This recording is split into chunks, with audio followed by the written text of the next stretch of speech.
ನಮಗೆ ಪಂಡಿತ ಶ್ರೀ ಹರಿಯಾಚಾರ್ ಆರ್ ವಲ್ವೇಕರ್ ಬಂದಿದ್ದಾರೆ. ಇವರು ಪಾಠ ಪ್ರವಚನಗಾರರು. ಇವರದು native place Hubballi. Date of birth 27/11/1983. ತಾಯಿ ಪರಿಮಳಾಬಾಯಿ, ತಂದೆ ರಾಮಕೃಷ್ಣ ಅಂತ ಹೇಳುವ ಗುಂಡಪ್ಪ ಅವರು. ತುರವಿಗಲ್ಲಿಯ ಶ್ರೀ ರಾಘವೇಂದ್ರ ಮಠದ ಸಂಸ್ಥಾಪಕರು. ಇವರು ಪ್ರಾರಂಭಕ್ಕೆ ಮುಂಬೈನ ಸತ್ಯಜ್ಞಾನ ವಿದ್ಯಾಪೀಠ ಹಾಗೂ ಸಿರುಗುಮಣಿ ಗುರುಕುಲದಲ್ಲಿ ವಿದ್ಯಾಗುರು ಪಂಡಿತ ಬಾಲಿಗಾ ಶ್ರೀವಾಚಾರ್ಯರಲ್ಲಿ ವೇದಾಂತ ಅಧ್ಯಯನ, ಸಾಹಿತ್ಯ, ವ್ಯಾಕರಣ, ನ್ಯಾಯ, ವೇದಾಂತ, ದರ್ಗಶಾಸ್ತ್ರ ಅಭ್ಯಾಸ ಮುಗಿಸಿ ಶ್ರೀ 1008 ಸುವಿಧೇಂದ್ರ ತೀರ್ಥ ಶ್ರೀಪಾದಂಗಳವರಲ್ಲಿ ಶ್ರೀಮನ್ ನ್ಯಾಯಸುಧಾ ಅಧ್ಯಾಪನ 2000 ಅಧ್ಯಾಪನ ಮಾಡಿದರು. 2005ರಲ್ಲಿ ಸುಧಾಮಂಗಲ ಮುಗಿಸಿದರು. ಇದರ ನಂತರ ನಿತ್ಯ ಪಾಠ ಪ್ರವಚನದಲ್ಲಿ ವಿರತ. ಯಾವುದೇ ವಿಷಯ ಇದ್ದರೂ ಅದನ್ನ ಪೂರ್ಣ ಅಭ್ಯಾಸ ಮಾಡಿ ಶ್ರೀ ಮಧ್ವ ಸಿದ್ಧಾಂತಕ್ಕೆ ಸ್ವಲ್ಪನೂ ಕುಂದು ಬರದಂತ, ಎಲ್ಲರಿಗೂ ತಿಳಿಯುವಂತೆ, ಪ್ರಸ್ತುತ ಪಡಿಸುವಂತೆ ಚಿಕ್ಕ ವಯಸ್ಸಿನಲ್ಲೇ ಯುವ ಪಂಡಿತರಾಗಿ ಗಂಗುಳಿಸಿದ್ದಾರೆ. ಎಲ್ಲಾ ಮಠ ಸ್ವಾಮಿಗಳ ಹತ್ತಿರನು ಮೆಚ್ಚುಗೆ ತಗೊಂಡು ಪಾಠ ಪ್ರವಚನಕ್ಕಾಗಿ ಬಿಡುವಲ್ಲದೆ ಬೇಡಿಕೆ ಹೊಂದಿದ್ದಾರೆ. ತುರುವಿಯಲ್ಲಿ ಶ್ರೀ ರಾಘವೇಂದ್ರ ಮಠ ಹಾಗೂ ತುಮಕೂರು, ಹೈದರಾಬಾದ್ ಹಾಗೂ ಹಲವಾರು ಕಡೆಯಲ್ಲಿ ಪಾಠ ಪ್ರವಚನ ಮಾಡುತ್ತಿದ್ದಾರೆ. ರಾಷ್ಟ್ರೀಯ ಸಂಸ್ಕೃತ ವಿದ್ಯಾಪೀಠ ತಿರುಪತಿನಲ್ಲಿ ದ್ವೈತ ವೇದಾಂತ ಥೀಸಿಸ್ 2019ನಲ್ಲಿ ಸಬ್ಮಿಟ್ ಮಾಡಿ ಡಾಕ್ಟರೇಟ್ PhD ಪಡೆದಿದ್ದಾರೆ. ಇವರು ಪ್ರವಚನಗಳು ಸುಮಾರಷ್ಟು ಯೂಟ್ಯೂಬ್ನಲ್ಲಿ ಕಂಡು ಬಂದಿದೆ. ಇವತ್ತಿನ ಸುಭಾಷಿತಂ ಪ್ರೋಗ್ರಾಮಿಗೆ ಪ್ರಹ್ಲಾದ ಚರಿತ್ರೆ ನರಸಿಂಹದೇವರ ಉಪನ್ಯಾಸ ಇವತ್ತು 1 ಗಂಟೆ ಕಾಲ ಮಾಡಲಿದ್ದಾರೆ. ನಮಸ್ಕಾರ. ಓವರ್ ಟು ಆಚಾರ್ಯ.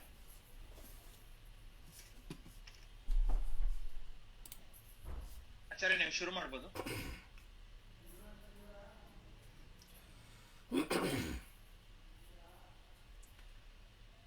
ಶ್ರೀ ಗುರುಭ್ಯೋ ನಮಃ. ಹರಿ ಓಂ. ಶುದ್ಧಾನಂದೋರು ಸಂವಿದ್ಯುತಿ ಬಲಬಹುಲೌದಾರ್ಯ ವೀರ್ಯಾದಿದೇಹಂ ಚಿಂತಾ ಸಂತಾಪಲೇಪೋದ್ಭವ ಮೃತಿಮುಖರಾಶೇಷ ದೋಷಾತಿ ದೂರಂ. ನಿಮ್ಮ ಆಡಿಯೋ ಸ್ವಲ್ಪ ಡಿಸ್ಟರ್ಬೆನ್ಸ್ ಇದೆ. ಸದ್ಭಿರ್ವೈರಾಗ್ಯ ಭಕ್ತಿ ಶ್ರುತಿಮತಿ ನಿಯತ ಧ್ಯಾನ ಜಜ್ಞಾನ ಯೋಗಾತ್ ಗಮ್ಯಂ ವಂದೇ ಮುಕುಂದಾಭಿಧಮಮಲಮಲಂ ಬ್ರಹ್ಮ ವೇದಾಂತ ವೇದ್ಯಂ. ಸರಿಯಾಗಿದೆ. ಅಭ್ರಮಂ ಭಂಗರಹಿತಂ ಅಜಡಂ ವಿಮಲಂ ಸದಾ ಆನಂದತೀರ್ಥಮತುಳಂ ಭಜೆ ತಾಪತ್ರಯಾಪಹಂ. ಮೂಕೋಪಿ ಯತ್ಪ್ರಸಾದೇನ ಮುಕುಂದ ಶಯನಾಯತೆ ರಾಜರಾಜಾಯತೆ ರಿಕ್ತೋ ರಾಘವೇಂದ್ರಂ ತಮಾಶ್ರಯೇ. ಆಪಾದಮೌಲಿಪರ್ಯಂತಂ ಗುರುಣಾಮಾಕೃತಿಂ ಸ್ಮರೇತ್ ತೇನ ವಿಘ್ನಾಃ ಪ್ರಣಶ್ಯಂತಿ ಸಿದ್ಧ್ಯಂತಿ ಚ ಮನೋರಥಾಃ. ಶ್ರೀ ಹರಿವಾಯು ಗುರುಗಳ ಚರಣಾರವಿಂದಗಳಲ್ಲಿ ಭಕ್ತಿಪೂರ್ವಕ ಪ್ರಣಾಮಗಳನ್ನು ಅರ್ಪಿಸಿ, ಇವತ್ತು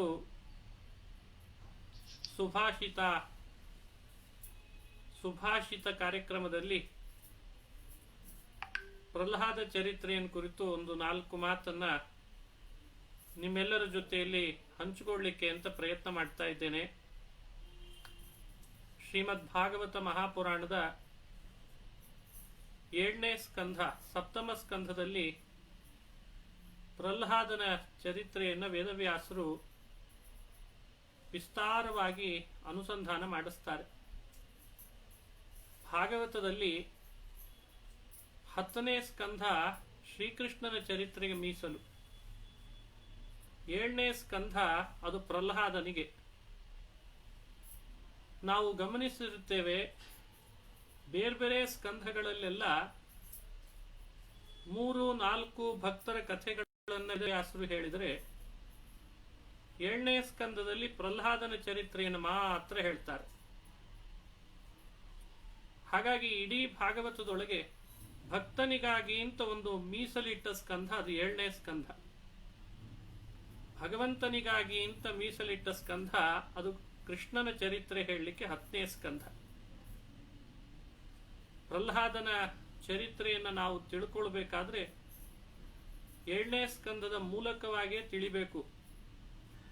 ಅದು ನಿಜವಾದ ಆಧಾರ. ಹಾಗಾಗಿ 7ನೇ ಸ್ಕಂಧದ ವಿಷಯವನ್ನ ಅನುಸರಿಸಿ ಸಮಯಕ್ಕೆ ಅನುಗುಣವಾಗಿ ಕೆಲವು ಅಂಶಗಳನ್ನು, ಅಂದು ನಡೆದ ಪ್ರಹ್ಲಾದನ ಚರಿತ್ರೆ ಇಂದಿನವರಾದ ನಮಗೆ ಹೇಗೆ ಲಿಂಕ್ ಇದೆ ಅನ್ನೋದನ್ನ ಇಟ್ಟುಕೊಂಡು ನಾನು ಪ್ರಹ್ಲಾದ ಚರಿತ್ರೆಯನ್ನ ಚಿಂತನೆ ಮಾಡಲಿಕ್ಕೆ ಪ್ರಯತ್ನ ಪಡ್ತೇನೆ. ಕಾರಣ ಇರ್ರೆಲೆವೆಂಟ್ ಅಂತ ಅನಿಸ್ಬಾರ್ದು ಯಾವುದೇ ವಿಷಯಗಳು. ಕ್ಷಮಿಸ್ಬೇಕಾಚಾರ್ಯ, ನಿಮ್ಮ ವಾಯ್ಸ್ ಸ್ವಲ್ಪ ಡಿಸ್ಟರ್ಬೆನ್ಸ್ ಇದೆ. ಮತ್ತೆ ಡಿಸ್ಟರ್ಬೆನ್ಸ್, ಇರ್ರೆಲೆವೆಂಟ್ ಅಂತ ಅನಿಸ್ಬಾರ್ದು. ಆ ಉದ್ದೇಶದಿಂದ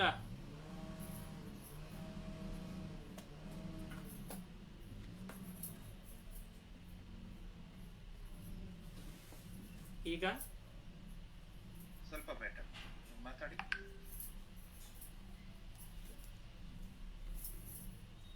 ಈಗ ಓಕೆ. ಯಾವುದೇ ವಿಷಯ ನಾವಿವತ್ತು ಚಿಂತನೆ ಮಾಡಿದ್ರು ಇದು ಬಹಳ ಲ್ಯಾಪ್ಟಾಪ್ ಕನೆಕ್ಷನ್ ಏನೋ ಡಿಸ್ಟರ್ಬೆನ್ಸ್ ಇದೆ, ಅದೇ ಆಡಿಯೋ ಪಿನ್ ಸ್ವಲ್ಪ ಸರಿಯಾಗಿ ಸಿಗ್ಬೇಕು. ಸರಿ.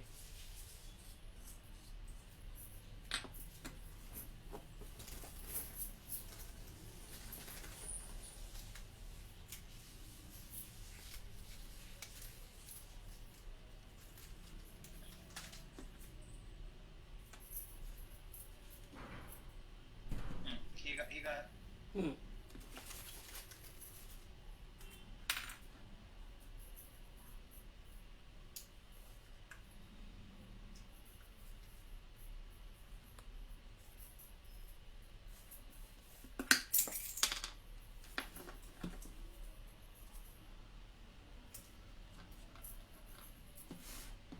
ಇವಾಗ ನಾಯ್ಸ್ ಹೋಯ್ತು. ಸೆಕೆಂಡ್.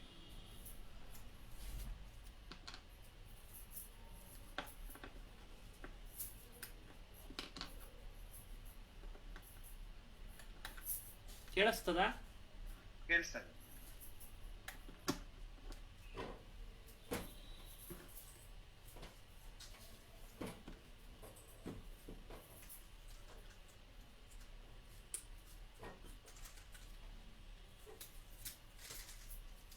ಬಹುಶಃ ಬ್ಯಾಟ್ರಿ ಪ್ರಾಬ್ಲಮ್ ಅನ್ಕೊಳ್ತೀನಿ.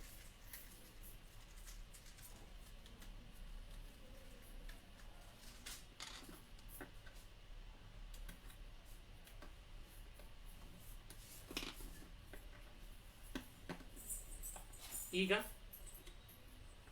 ಓಕೆ. ಇವಾಗ ಆ ವೈರ್ ಆಚೆ ಬರ್ತಾ ಇರೋದ್ರಿಂದ ಬರೋ ನಾಯ್ಸ್ ಇದು. ಸರಿ, ಪರವಾಗಿಲ್ಲ. ನೀವು ಇಲ್ಲ, ಇದು ಸಣ್ಣ ಬ್ಯಾಟ್ರಿ ಪ್ರಾಬ್ಲಮ್. ಓಕೆ. ಶ್ರೀ ಗುರುಭ್ಯೋ ನಮಃ. ತಡೆ ಮಾಡಿಕೆ ಕ್ಷಮಿಸ್ಬೇಕು. ನಾನು ಕ್ಷಮೆ ಕೇಳ್ತೇನೆ, ನನ್ನ ಮಿಸ್ಟೇಕ್. ಪ್ರಹ್ಲಾದನ ಚರಿತ್ರೆಯನ್ನು ಕುರಿತು 4 ಮಾತುಗಳನ್ನ ತಮ್ಮೆಲ್ಲರ ಜೊತೆಯಲ್ಲಿ ಹಂಚಿಕೊಳ್ಳಿಕ್ಕೆ ಪ್ರಯತ್ನ ಮಾಡ್ತಾ ಇದ್ದೇನೆ. ಯಾವುದೇ ಚರಿತ್ರೆ ಅದು ನಮ್ಮ ಇವತ್ತಿನವರೆಗೆ ಬಹಳ ಹಳೇದು, ನಮಗೇನು ಸಂಬಂಧ ಅಂತ ಅನ್ನೋ ಭಾವನೆ ಬರಬಾರ್ದು. ಹಾಗಾಗಿ ವ್ಯಾಸರು ಯಾರ್ಯಾರ ಭಕ್ತರ ಚರಿತ್ರೆಯನ್ನು ಭಾಗವತದಲ್ಲಿ ಸೆರೆ ಹಿಡಿತಾರೆ, ಆ ಪ್ರತಿಯೊಬ್ಬರ ಕ್ಯಾರೆಕ್ಟರು ಕೂಡ ನಮ್ಮೊಟ್ಟಿಗೆ ಅದು ಬಹಳ ಸಂಪರ್ಕವನ್ನು, ನಿಕಟ ಸಂಪರ್ಕವನ್ನು ಹೊಂದಿರ್ತದೆ ಅನ್ನೋದನ್ನ ನಾವು ಅರ್ಥ ಮಾಡ್ಕೊಳ್ಬೇಕು. ಈ ನಿಟ್ಟಿನಲ್ಲಿ ಪ್ರಹ್ಲಾದ ಚರಿತ್ರೆಯ ಬಗ್ಗೆ ನಾವು ಚಿಂತನೆ ಮಾಡ್ಲಿಕ್ಕೆ ಹೊರಟ್ರೆ, ಒಂದೊಂದು ಪ್ರಹ್ಲಾದನ ಗುಣಗಳು, ಅವನು ಆಡ್ತಾ ಇದ್ದ ಮಾತು, ಅವನ ನಡೆ, ಅವೆಲ್ಲವೂ ನಮಗೆ ನಮ್ಮನ್ನ ಪರಿವರ್ತನೆ ಮಾಡಿಕೊಳ್ಳಿಕ್ಕೆ ಅಂತಿದೆ ಅನ್ನೋದು ಸ್ಫುಟವಾಗಿ ಗೊತ್ತಾಗ್ತದೆ. ಈ ನಿಟ್ಟಿನಲ್ಲಿ ನಾನಿವತ್ತು ಆರಿಸ್ಕೊಂಡಂತಹ ಪ್ರಹ್ಲಾದ ಚರಿತ್ರೆಯಲ್ಲಿ ಪ್ರಹ್ಲಾದನ ಗುಣ, ಹಾಗೂ ಪ್ರಹ್ಲಾದನ ನಡೆ ಹಾಗೂ ಪ್ರಹ್ಲಾದನ ನುಡಿ ಇದು ನಮ್ಮ ಮೇಲೆ ನಮ್ಮನ್ನು ಪರಿವರ್ತನೆ ಮಾಡಿಕೊಂಡು ನಾವು ಭಗವಂತನ ಎಡೆಗೆ ಹೋಗಲಿಕ್ಕೆ ಹೇಗೆ ಸಹಕಾರಿಯಾಗ್ತದೆ ಅನ್ನೋದನ್ನ ಒಂದಿಷ್ಟು ಸಂಗ್ರಹಿಸಿ ಹೇಳೋ ಪ್ರಯತ್ನ ಮಾಡ್ತಾ ಇದ್ದೇನೆ. ಪ್ರಹ್ಲಾದ ಅನ್ನೋ ಪಾತ್ರ ಭೂಮಿಗೆ ಜನ್ಮ ತಳೆದದ್ದು ಕಯಾದುನಿಂದ. ಕಯಾದು ಅಂತಂದ್ರೆ ಹಿರಣ್ಯಕಶಿಪುವಿನ ಹೆಂಡತಿ. ಅವಳು ಭಗವದ್ಭಕ್ತಳೆ. ಅವಳ ಗರ್ಭದಲ್ಲಿ ಪ್ರಹ್ಲಾದ ಜನಿಸಿ ಬಂದ ಅಂತ ತಿಳಿಸ್ತಾರೆ.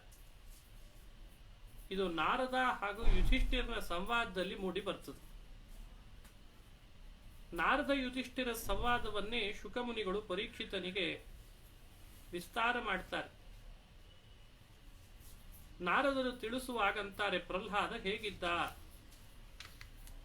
ಅವನು ತಾಯಿಯಿಂದ ಕಯಾದುವಿನಿಂದ ಜನ್ಮ ತಳೆದು ಕೆಲವೇ ದಿನಗಳಲ್ಲಿ ಅವನ ಬೆಳವಣಿಗೆಯಲ್ಲೇ ಅವನ ಗುಣಗಳೆಲ್ಲ ಅವನಲ್ಲಿ ವ್ಯಕ್ತ ಆಗಿತ್ತು ಅಂತ ಹೇಳ್ತಾರೆ. ಏನು ಅವನಲ್ಲಿದ್ದಂತಹ ಗುಣಗಳು ಅವು ನಮ್ಮ ಮೇಲೆ ಹೇಗೆ ಪ್ರಭಾವ ಬೀರ್ತಾವೆ ಅಂತ ನಾವು ಚಿಂತನೆ ಮಾಡಬೇಕಾದದ್ದೇ. ನಾರದವಾಚ, ನಾರದರಂತಾರೆ, ನೋದ್ವಿಗ್ನ ಚಿತ್ತೋ ವ್ಯಸನೇಷು ನಿಸ್ಪೃಹಃ ಶ್ರುತೇಷು ದೃಷ್ಟೇಷು ಗುಣೇಶ್ವ ವಸ್ತುದೃಕ್ ದಾಂತೇಂದ್ರಿಯ ಪ್ರಾಣ ಶರೀರಧಿ ಸದಾ ಪ್ರಶಾಂತ ಕಾಮೋ ರಹಿತಾ ಸುರೋಸುರಃ. ಇದು ಭಾಗವತ ಪ್ರಹ್ಲಾದನ ಕ್ಯಾರೆಕ್ಟರ್ ಬಗ್ಗೆ ಕೊಡುವಂತಹ ಅಪ್ರಿಷಿಯೇಷನ್ ಮಾತುಗಳು. ಅವನ ಗುಣಗಳನ್ನು ಚಿಂತನೆ ಮಾಡಿ ಹೇಳ್ತದೆ. ಯದ್ಯಪಿ ನಾರದರು ಗುರುಗಳು, ಸಾಧಾರಣವಾಗಿ ಗುರುಗಳು ಶಿಷ್ಯನನ್ನ ಹಾಗೂ ಶಿಷ್ಯನ ಗುಣಗಳನ್ನ ಬೇರೆಯವರ ಮುಂದೆ ಹೊಗಳೋದು ಅಂತಿರಲ್ಲ. ಆದರೆ ಗುರುಗಳು ಏನಾದರೂ ಶಿಷ್ಯನನ್ನ ಶ್ಲಾಘನೆ ಮಾಡಿಬಿಟ್ರೆ ಅವನಿಗೆ ಅತ್ಯಂತ ಪ್ರಸಿದ್ಧಿ ಹೆಚ್ಚಾಗ್ತದಂತ. ಹಾಗೊಂದು ಮಾತು ಇದೆ ಶಾಸ್ತ್ರಗಳಲ್ಲಿ, ಗುರುಣ ಶ್ಲಾಘಿತಃ ಶಿಷ್ಯಃ ಲೋಕೆ ಖ್ಯಾತಿಂ ಗಮಿಷ್ಯತಿ ಅಂತ ಹೇಳ್ತಾರೆ. ಶಿಷ್ಯ ನಿಜವಾಗಲೂ ಜಗತ್ತಿನಲ್ಲಿ ಪ್ರಸಿದ್ಧಿಗೆ ಬರೋದು ನಾಲ್ಕಾರು ಜನ ಹೊಗಳೋದ್ರಿಂದ ಅಂತ ಅಲ್ಲ. ಅವನಿಗೆ ಅಂತ ಪಾಠ ಮಾಡಿದ, ಅವನಿಗೆ ಅಂತ ಉಪದೇಶ ಮಾಡಿದಂತಹ ಗುರುಗಳೇನಾದ್ರೂ ಅವನ ಗುಣಗಳನ್ನು ಶ್ಲಾಘನೆ ಮಾಡಿಬಿಟ್ರೆ ಅವನಿಗೆ ನಿಜವಾಗ್ಲೂ ಖ್ಯಾತಿ ಬರ್ತದೆ. ಆ ನಿಟ್ಟಿನಲ್ಲಿ ಆ ಶಾಸ್ತ್ರದ ಮಾತಿಗೆ ಅನುಗುಣವಾಗಿ ವಿಚಾರ ಮಾಡಿದ್ರೆ ಗುರುವಿನ ಶ್ಲಾಘನೆಗೆ ಒಳಗಾಗಿ ಜಗತ್ತಿನ ತುಂಬ ಪ್ರಸಿದ್ಧಿ ಪಡೆದಂತಹ ಶಿಷ್ಯೋತ್ತಮ ಅಂತಂದ್ರೆ ಅದು ಪ್ರಹ್ಲಾದ ಅಂತ ನಾವು ತಿಳಿಬೇಕು. ಇದು ನಮಗೆ ಕೊಡುವಂಥ ಒಂದು ಸಂದೇಶ. ಅಂದ್ರೆ ನಮ್ಮ ಬದುಕಿನಲ್ಲಿ ನಾವು ಯಾರಿಂದ ಹೊಗಳಿಸ್ಕೊಳ್ತೇವೆ ಅನ್ನೋದು ಮುಖ್ಯ ಅಲ್ಲ. ಯಾರ್ಯಾರೋ ಹೊಗಳುತ್ತಾರೆ ಅದು ಮುಖ್ಯ ಅಲ್ಲ. ನಮ್ಮ ಗುರುಗಳು ನಮ್ಮ ಗುಣಗಳನ್ನು ಹೇಳುವಂತೆ ನಾವಾಗಬೇಕು. ಅಂದ್ರೆ ನಮ್ಮ ಭಕ್ತಿ, ನಮ್ಮ ವಿನಯ, ನಾವು ಎಷ್ಟು ನಮ್ರತೆಯಿಂದ ಗುರುಗಳನ್ನು ನೋಡ್ಕೊಳ್ತೇವೆ, ಶ್ರದ್ಧೆಯಿಂದ, ಅದು ಬಹಳ ಮುಖ್ಯ ಆಗ್ತದೆ. ನಾವು ಮಾಡುವ ಸೇವಾ, ಗುರು ಸೇವಾ ಹಾಗೂ ಭಕ್ತಿ ಅದು ನಿಜವಾಗಲೂ ಒಂದು ಗೊಬ್ಬರ ಇದ್ದ ಹಾಗೆ. ಗುರುಗಳ ಹೃದಯದಲ್ಲಿ ನಮ್ಮ ಬಗ್ಗೆ ಇರುವಂತಹ ಕರುಣೆ ಅದು ಬೀಜದಷ್ಟಿರ್ತದೆ ಪ್ರಾರಂಭದಲ್ಲಿ. ಅದು ಹೆಮ್ಮರದಷ್ಟು ಆಗಬೇಕಾದ್ರೆ ನಾವು ಅವರಲ್ಲಿ ಹೇಗೆ ನಡ್ಕೊಳ್ತೇವೆ ಅನ್ನೋದು ಬಹಳ ಮುಖ್ಯ ಆಗ್ತದೆ. ಆ ರೀತಿ ಇದ್ರೆ ಮಾತ್ರ ಗುರುಗಳು ಶಿಷ್ಯನ ಬಗ್ಗೆ ಅಪ್ರಿಸಿಯೇಷನ್ ಅರ್ಥಾತ್ ಅವನನ್ನ ಹೊಗಳಲಿಕ್ಕೆ ಸಾಧ್ಯ. ಸಪ್ತಮ ಸ್ಕಂದವನ್ನ ಡೀಪ್ ಆಗಿ ನಾವು ಸ್ಟಡಿ ಮಾಡಿದಾಗ ನನಗೆ ಕಂಡು ಬಂದದ್ದು ಗುರುಗಳಿಂದ ಶ್ಲಾಘನೆಗೆ ಒಳಪಟ್ಟವ ಪ್ರಹ್ಲಾದ. ಹಾಗಾಗಿ ಇಷ್ಟು ಜಗತ್ತಿನಲ್ಲಿ ಅವನ ಬಗ್ಗೆ ಪ್ರಖ್ಯಾತಿ ಬಂದಿದೆ.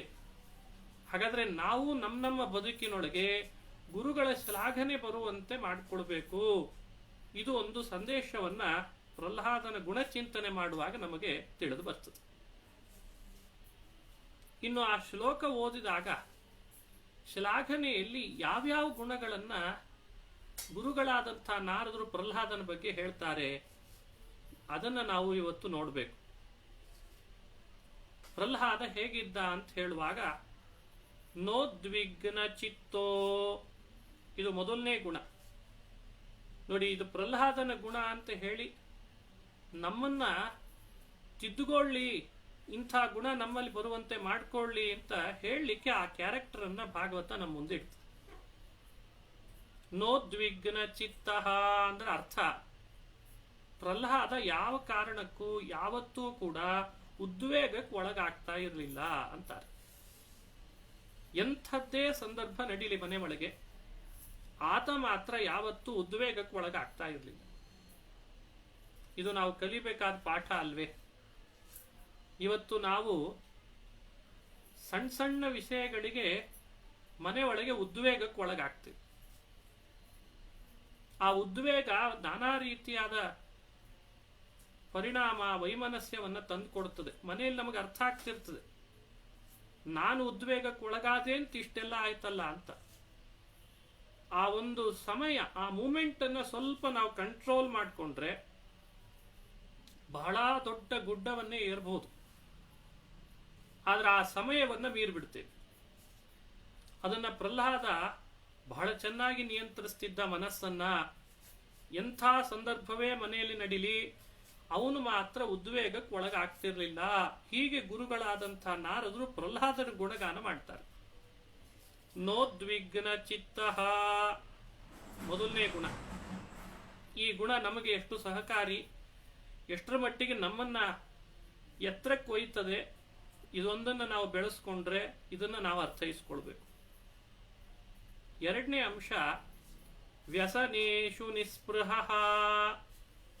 ಇದು ಅವನಲ್ಲಿ ನಾವು ಕಂಡಂತಹ ಮತ್ತೊಂದು ಗುಣ ಅಂತಾರೆ ನಾರದರು. ನನ್ನ ಶಿಷ್ಯನಾದಂತಹ ಪ್ರಹ್ಲಾದನಲ್ಲಿ ನಾನು ಇಂಥ ಗುಣ ಕಂಡೆ ಅಂತಾರೆ ಯುಧಿಷ್ಠಿರನಿಗೆ. ಯಾವುದದು? ವ್ಯಸನೇಶು ನಿಸ್ಪೃಹ. ಅವನು ಯಾವ ಥರದ ವ್ಯಸನಗಳಲ್ಲಿ ಅವನು ಯಾವತ್ತೂ ಕೂಡ ಮನಸ್ಸನ್ನು ಮಾಡ್ತಾ ಇರಲಿಲ್ಲ. ಅವನಿಗೆ ಅದರ ಬಗ್ಗೆ ಸ್ಪೃಹ ಇರಲಿಲ್ಲ. ಸ್ಪೃಹ ಅಂದ್ರೆ ಆಸೆ, ಅಭಿಲಾಷೆ. ಮನುಷ್ಯ ಇವತ್ತು ಬಹಳಷ್ಟು ರೋಗ ರುಜಿನಗಳಿಗೆ, ಕೆಡಕಿಗೆ ಒಳಗಾಗ್ತಾ ಇರೋದು ಅವನ ಮನಸ್ಸಿನಲ್ಲಿ ಬರ್ತಾ ಇರುವಂತಹ ಅತಿಯಾದ ಸ್ಪೃಹೆ, ಆಸೆಯಿಂದ. ಪ್ರಹ್ಲಾದ ಅತಿ ಸಣ್ಣ ವಯಸ್ಸಿನಲ್ಲೇ ಅದನ್ನು ಗೆದ್ದಿದ್ನಂತೆ. ಇದು ಬೇಕು, ಅದು ಬೇಕು, ಅದೂ ಬೇಕು, ಈ ಥರದ ಆಸೆ ಇಲ್ಲ. ಇದು ಎಂಥ ಕ್ಯಾರೆಕ್ಟರ್ ಆಲೋಚನೆ ಮಾಡಿ. ಹಾಗಾಗಿ ಅವನು ಪುರಾಣ ಪ್ರಸಿದ್ಧನಷ್ಟೇ ಅಲ್ಲದೆ ಇವತ್ತು ದೇವಲೋಕದಲ್ಲಿಯೂ ಪ್ರಸಿದ್ಧಿಯನ್ನು ಪಡೆದು ಬಿಟ್ಟ. ಹಾಗೆ ಮನುಷ್ಯನಿಗೆ ಬಹಳ ದೊಡ್ಡ ಮೆಟ್ಲು ಯಾವುದು ಅಂದ್ರೆ, ತನ್ನ ಬದುಕಿನುದ್ದಕ್ಕೂ ತಾನು ವ್ಯಸನಗಳಲ್ಲಿ ಸ್ಪೃಹ ತೋರದೇ ಇರುವಂತೆ ಇರೋದು. ಇದು ಮತ್ತೊಂದು ಗುಣ ಅಂತಾರೆ ನಾರದರು. ಮೂರನೇದ್ದು, ಶ್ರುತೇಶು ದೃಷ್ಟೇಶು ಗುಣೇಶು ಅವಸ್ತು ದೃಕ್. ಅ ಅಂದ್ರೆ ಪರಮಾತ್ಮ, ವಸ್ತು ಅಂದ್ರೂ ಪರಮಾತ್ಮ. ವಸ್ತು ಎಲ್ಲೆಡೆ ವಾಸ ಮಾಡಿದ್ದಾನಾದ್ರಿಂದ ಭಗವಂತನಿಗೆ ವಸ್ತು ಅಂತ ಹೆಸರು. ಅ ಅಂದ್ರೆ ನಿಷೇಧಕ್ಕೆ ಒಳಪಡ್ತಾನೆ, ಒಂದು ತಾನಲ್ಲ ಅಂತ ಎಲ್ಲದರ ಕಡೆ ನಿಷೇಧಕ್ಕೆ ಒಳಪಡ್ತಾನಾದ್ರಿಂದ ಅವನು ಅ ಅಂತ ಕರೆಸ್ಕೊಳ್ತಾನೆ. ಅವನನ್ನ ಪ್ರಹ್ಲಾದ ಎಲ್ಲ ಕಡೆಯಲ್ಲೂ ಕೂಡ ಕಾಣ್ತಾ ಇದ್ದಂತೆ. ಯಾವುದೇ ಸಂದರ್ಭ ಇರಲಿ, ಯಾವುದೇ ವಸ್ತು ಇರಲಿ, ಏನನ್ನೇ ಕಿವಿಯಿಂದ ಕೇಳಲಿ, ಆಗೆಲ್ಲ ಭಗವಂತನನ್ನೇ ನೋಡ್ತಿದ್ದ, ಭಗವಂತನನ್ನೇ ಸ್ಮರಣೆ ಮಾಡ್ತಿದ್ದಂತೆ. ಇದೊಂದು ಅದ್ಭುತವಾದಂತಹ ಪ್ರಹ್ಲಾದನಲ್ಲಿದ್ದ ಗುಣ. ಅಪ್ಪಿ ತಪ್ಪಿ ಏನಾದ್ರೂ ನಮ್ಮಲ್ಲಿ ಗುಣ ಬಂತು ಅಂತಂದ್ರೆ, ನಾವು ಭೂಮಿಯಲ್ಲಿದ್ರೂ ಕೂಡ ನಾವು ದೇವತೆಗಳೇ ಅಂತ ಅನಿಸ್ಕೊಳ್ತೀವಿ.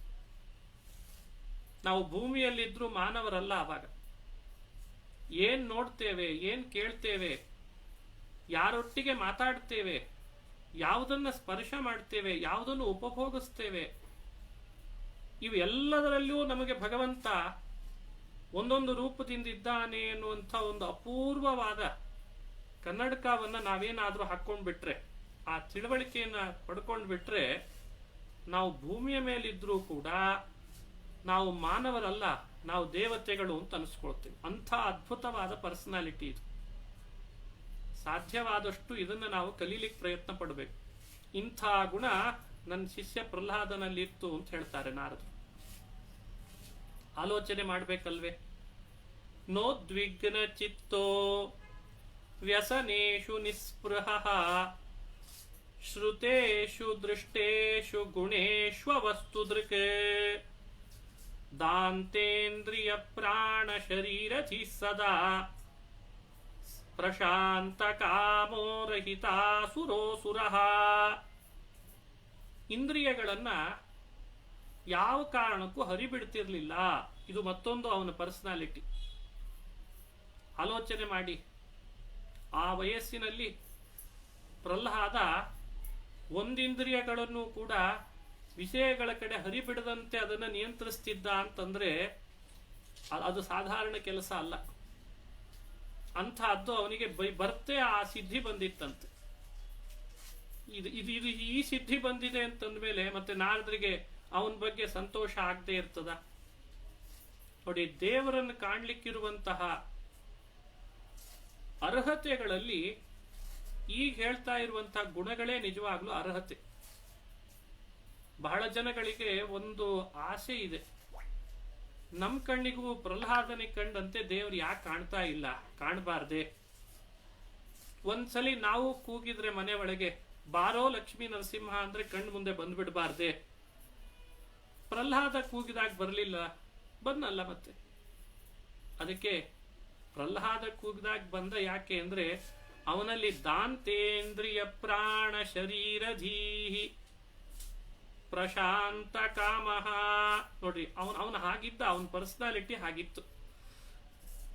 ಅವನ ಇಂದ್ರಿಯಗಳನ್ನು ಹರಿಬಿಟ್ಟಿರ್ತಿರ್ಲಿಲ್ಲ, ಬುದ್ಧಿಯನ್ನ ತನ್ವಶ ಮಾಡಿಕೊಂಡಿದ್ದ.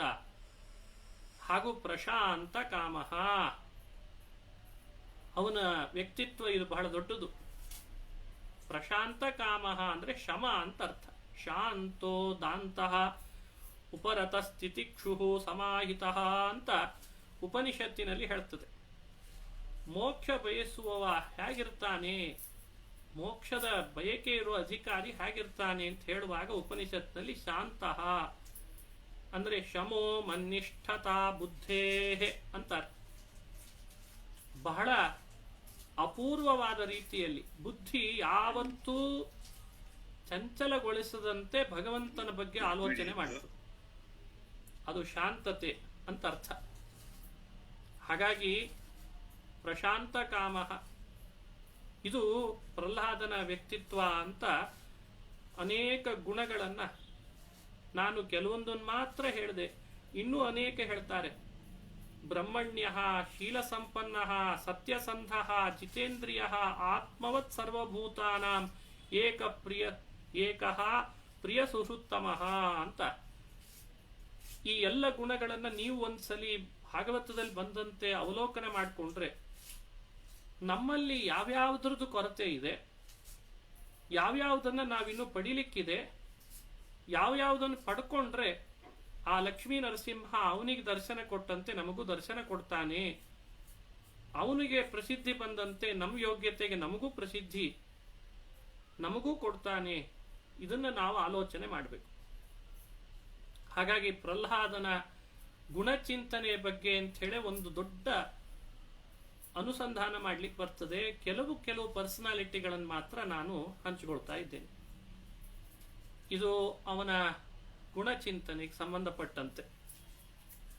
ಇವತ್ತು ಇಂಥ ಪ್ರಹ್ಲಾದನ ಕ್ಯಾರೆಕ್ಟರ್, ಇಂಥ ಗುಣಗಳಿರುವಂಥ ಕ್ಯಾರೆಕ್ಟರ್ ನಮ್ಮ ಮುಂದೆ ತಿಳಿಸಿದ್ರಿಂದ ನಾವು ಕೂಡ ಅವುಗಳನ್ನು ಅತಿ ಹೆಚ್ಚು ಅವಲೋಕನೆ ಮಾಡಿಕೊಂಡು ಅವುಗಳನ್ನು ಅಬ್ಸರ್ವ್ ಮಾಡಿಕೊಂಡು ನಮ್ಮೊಳಗದು ಬರುವಂತೆ ಪ್ರಯತ್ನ ಪಟ್ಟು ನಮ್ಮನ್ನು ನಾವು ಮಾರ್ಪಾಡು ಮಾಡಿಕೊಂಡ್ರೆ ಎಲ್ಲೋ ಒಂದು ಕಡೆಯಿಂದ ಭಾಗವತೋತ್ತಮ ಪ್ರಹ್ಲಾದನನ್ನ ನಾವು ಅನುಸರಿಸಿದ್ರೆ, ಅವನನ್ನ ರೋಲ್ ಮಾಡೆಲ್ ಅಂತ ಇಟ್ಟುಕೊಂಡು ಹೊರಟ್ರೆ ನಮಗೂ ಒಂದಲ್ಲ ಒಂದು ದಿವಸ ನಮ್ಮ ಹೃದಯ ಕಂಬದಲ್ಲಿ ಲಕ್ಷ್ಮೀ ನರಸಿಂಹ ಕಂಡೇ ಕಾಣ್ತಾನೆ.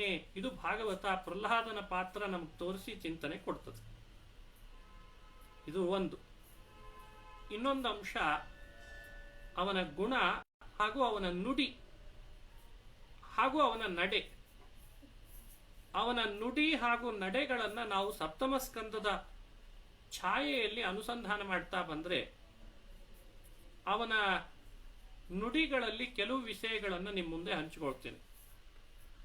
ಯಾವುದ್ರ ಬಗ್ಗೆ ಅವನ ನುಡಿ ಇರ್ತಿತ್ತು ಯಾವಾಗಲೂ ಕೂಡ ನಾನು ಅಧ್ಯಯನ ಮಾಡಿದಾಗ ಅಬ್ಸರ್ವ್ ಮಾಡಿದ್ದು ಅವನ ನುಡಿಗಳು ಎರಡರ ಬಗ್ಗೆ ಇತ್ತು. ಪ್ರಮುಖವಾಗಿ ವಿಷಯ ಎರಡು. ಒಂದು ದೇವರು, ಅವನನ್ನು ಪ್ರೀತಿಪಡಿಸ್ಲಿಕ್ಕಿರುವ ಸಾಧನ. ಇವೆರಡರ ಬಗ್ಗೆ ಪ್ರಮುಖವಾಗಿ, ಉಳಿದೆಲ್ಲ ಅದಕ್ಕೆ ಅವಾಂತರ ರೂಪದಲ್ಲಿ ಸೇರ್ಕೊಂಡ ಮಾತಷ್ಟೆ. ಹಾಗಾಗಿ ಅವನ ನುಡಿ ಅಂತಂದಾಗ ಪ್ರಹ್ಲಾದನ ನುಡಿ, ಅದನ್ನು ನಾವು ಬೇರೆ ಬೇರೆ ರೀತಿ ಎಕ್ಸ್ಪ್ಲನೇಷನ್ ಕೊಡೋದ್ರಲ್ಲಿ ಅರ್ಥ ಇಲ್ಲ. ಅವನ ನುಡಿ ಒಂದೇ ಒಂದು, ಅದು ದೇವರು ಹಾಗೂ ಅವನನ್ನು ಪ್ರೀತಿಪಡಿಸ್ಲಿಕ್ಕಿರುವ ಸಾಧನ. ಇದನ್ನೇ ಇಟ್ಟುಕೊಂಡು ಅವರು ಹೊರಟದ್ದು. ಇದು ನಾವು ನುಡಿಗಳಲ್ಲಿ ಚಿಂತನೆ ಮಾಡಬೇಕಾದ ವಿಷಯ. ಸ್ವಲ್ಪ ಒಳಗೆ ಪ್ರವೇಶ ಮಾಡಿದರೆ, ಅವರ ನುಡಿಯ ಸಾಗರದಲ್ಲಿ ಪ್ರವೇಶ ಮಾಡಿದರೆ, ಅವರ ಒಂದೊಂದು ನುಡಿಗಳು ಮುತ್ತು, ಅದು ಜೇಮ್ಸ್, ಅದು ರತ್ನ. ಅದಕ್ಕೆ ಸದೃಶವಾದದ್ದು ಜಗತ್ತಿನಲ್ಲಿ ಯಾವುದೂ ಇಲ್ಲ, ಅದಕ್ಕೆ ಬೆಲೆ ಕಟ್ಟಲಿಕ್ಕೆ ಸಾಧ್ಯ ಇಲ್ಲ. ಬಹಳ ನ್ಯಾಕ್ ಉಪಯೋಗಿಸ್ತಿದ್ದ. ಅವನ ನುಡಿ ಎಷ್ಟು ಪ್ರಭಾವಶಾಲಿ ಅಂತನ್ಲಿಕ್ಕೆ ಭಾಗವತದಲ್ಲೇ ಬರುವಂಥ ಒಂದು ಘಟನೆ ನನ್ನನ್ನೇ ಮೈಮರೆಸಿಬಿಡ್ತು. ವ್ಯಾಸರು ಈ ಘಟನೆಯನ್ನ ಇಲ್ಲಿ ಸಪ್ತಮ ಸ್ಕಂದದಲ್ಲಿ ಹೇಳಿ ನಮ್ಮನ್ನ ಬಹಳ ಚೆನ್ನಾಗಿ ಆಕರ್ಷಣೆ ಮಾಡ್ತಾರವರು. ಒಂದು ಸಂದರ್ಭ, ಅಹೋಬಿಲ ರಾಜಧಾನಿ, ಹಿರಣ್ಯಕಶ್ಯಪು ಆಳ್ತಾ ಇದ್ದ ದೇಶ, ಷಂಡ ಮರ್ಕರು ನಡೆಸ್ತಿದ್ದ ಗುರುಕುಲದಲ್ಲಿ ಪ್ರಹ್ಲಾದನನ್ನ ಸೇರಿಸಿದ್ರು. ಇದು ಕಥೆ ಗೊತ್ತಿದ್ದದ್ದೇ. ಷಂಡಾಮರ್ಕರ ಪಾಠದ ಸಮಯ ಇಂತಿಷ್ಟು ಅಂತ ಇರ್ತಿತ್ತು. ಕ್ಲಾಸ್ ಅಟೆಂಡ್ ಮಾಡ್ಲಿಕ್ಕೆ ಬರ್ತಿದ್ರು ಎಲ್ಲ ದೈತ್ಯ ಬಾಲಕರೇ. ಆ ಎಲ್ಲಾ ಪೂರ್ಣ ಅಲ್ಲಿ ಸೇರ್ಕೊಂಡದ್ದು ಅಸುರ ಬಾಲಕರು. ಅಂಥವ್ರಿಗೆ ಪಾಠ, ಅವರಿಗೆ ಅಂತ ಒಂದು ಸಿಲೆಬಸ್ ಇತ್ತು. ಅದು ಇಂತಿಷ್ಟು ಅಂತ ಪಾಠ ಮಾಡ್ತಿದ್ರು. ಆಮೇಲೆ ಅವ್ರು ಹೋಗ್ತಿದ್ರು ವಿಶ್ರಾಂತಿಗೆ. ಆ ಸಮಯದಲ್ಲೆಲ್ಲ ಪ್ರಹ್ಲಾದ ಒಂದು ಪಾಠ ಮಾಡಿದ. ಇದನ್ನ ನಾವು ಭಾಗವತದಲ್ಲಿ ನೋಡ್ತೇವೆ. ಅವನ ಮಾತಿನಲ್ಲಿ ಎಷ್ಟು ತೂಕ ಇತ್ತು. ಅಸುರ ಬಾಲಕರನ್ನು ಆಕರ್ಷಿಸುವ ಶಕ್ತಿ ಇತ್ತು. ಅಂದ್ರೆ ಆಲೋಚನೆ ಮಾಡಿ, ಇವತ್ತು ನಮ್ಮ ಮಾತಿನ ಮೇಲೆ ಎಲ್ಲೋ ಒಂದ್ ಕಡೆಯಲ್ಲಿ ಸತ್ವ ಕಡಿಮೆ ಆಗಿದೆ ಏನೋ ಅಂತ. ನಮ್ಮ ನುಡಿ ಅದು ನಮ್ಮ ಮನೆಯೊಳಗಿರೋರೇ ನಮ್ಮ ಮಾತು ಕೇಳದಂತೆ. ನಾವಾಡುವ ಮಾತು ಅಷ್ಟು ನಿಸ್ಸಾರ, ನಿಶಕ್ತ. ಯಾಕೆಂದ್ರೆ ಆ ಮಾತಿನಲ್ಲಿ ಏನಿರಬೇಕೋ ಅದಿಲ್ಲ ಅಂತನ್ನೋದು ನಮ್ಮ ಅನುಭವಕ್ಕೆ ಬರ್ತಿರ್ತದೆ ಆಗಾಗ. ಆದ್ರೆ ಪ್ರಹ್ಲಾದನ ನುಡಿಗಳು ಹಾಗಿರ್ಲಿಲ್ಲ. ಅವನು ಒಬ್ಬ ಅಸುರ ಬಾಲಕರನ್ನು ಕೂಡ ತನ್ನೆಡೆಗೆ ಮ್ಯಾಗ್ನೆಟಿಕ್ ಪವರ್ ಅಂತಾರಲ್ಲ, ಒಂದು ಅಯಸ್ಕಾಂತದಂತೆ ಆಕರ್ಷಣೆ ಮಾಡ್ತಾ ಇದ್ದ ಅಂತ ಪ್ರಹ್ಲಾದನ ನುಡಿಯನ್ನ ಶ್ಲಾಘನೆ ಮಾಡ್ತದೆ ಭಾಗವತ. ನೋಡಿ, ಅವನ ನುಡಿಯಲ್ಲಿದ್ದ ಪಾಯಿಂಟ್ಸ್ಗಳು ನೀವು ಗಮನಿಸಬಹುದು. ಭಗವಂತ ಅವನ ನುಡಿಯಲ್ಲಿದ್ದ ಪ್ರಧಾನ ಪಾಯಿಂಟು, ಹಾಗೂ ಅವನು ಪ್ರೀತಿ ಪಡಿಸ್ಲಿಕ್ಕೆ ಅವನು ಹೇಳ್ತಾ ಇದ್ದಂತಹ ಸಾಧನಗಳ ವಿಷಯ. ಆ ಸಾಧನಗಳಲ್ಲಿ ಅವನು ಹೇಗೆ ಹೇಳ್ತಿದ್ದ, ಅವನದೇ ಒಂದು ಸ್ಟೈಲ್ ಅನ್ನ ಅವನು ಅಡಾಪ್ಟ್ ಮಾಡ್ಕೊಂಡಿದ್ದ ಪ್ರವಚನ ಮಾಡಲಿಕ್ಕೆ. ಅದು ಎಂಥವರನ್ನು ಕೂಡ ತನ್ನೆಡೆಗೆ ಸೆಳಿಬಹುದಾದದ್ದು. ಅದೇನದು ಅಂದ್ರೆ, ಅವನು ಪ್ರಾರಂಭ ಹಾಗೆ ಮಾಡ್ತಿದ್ದಂತೆ, ದೈತ್ಯ ಬಾಲಕರೇ, ನೀವೆಲ್ಲ ಯಾಕೆ ಈ ಸಣ್ಣ ವಯಸ್ಸಿನಲ್ಲೇನೆ ಭಾಗವತ ಧರ್ಮವನ್ನು ಆಚರಣೆ ಮಾಡಬಾರ್ದು? ನಿಮ್ಮ ಆಯುಷ್ಯದ ಪರಿಮಿತಿ ನಿಮಗೇನಾದ್ರೂ ತಿಳಿದಿದೆಯಾ? ಯಾಕೆ ಆಯುಷ್ಯವನ್ನು ವ್ಯರ್ಥ ಮಾಡ್ತೀರಿ? ಆಯುಷ್ಯ ಕೊಟ್ಟದ್ದು ಸಾರ್ಥಕ ಆಗ್ಬೇಕಲ್ವಾ?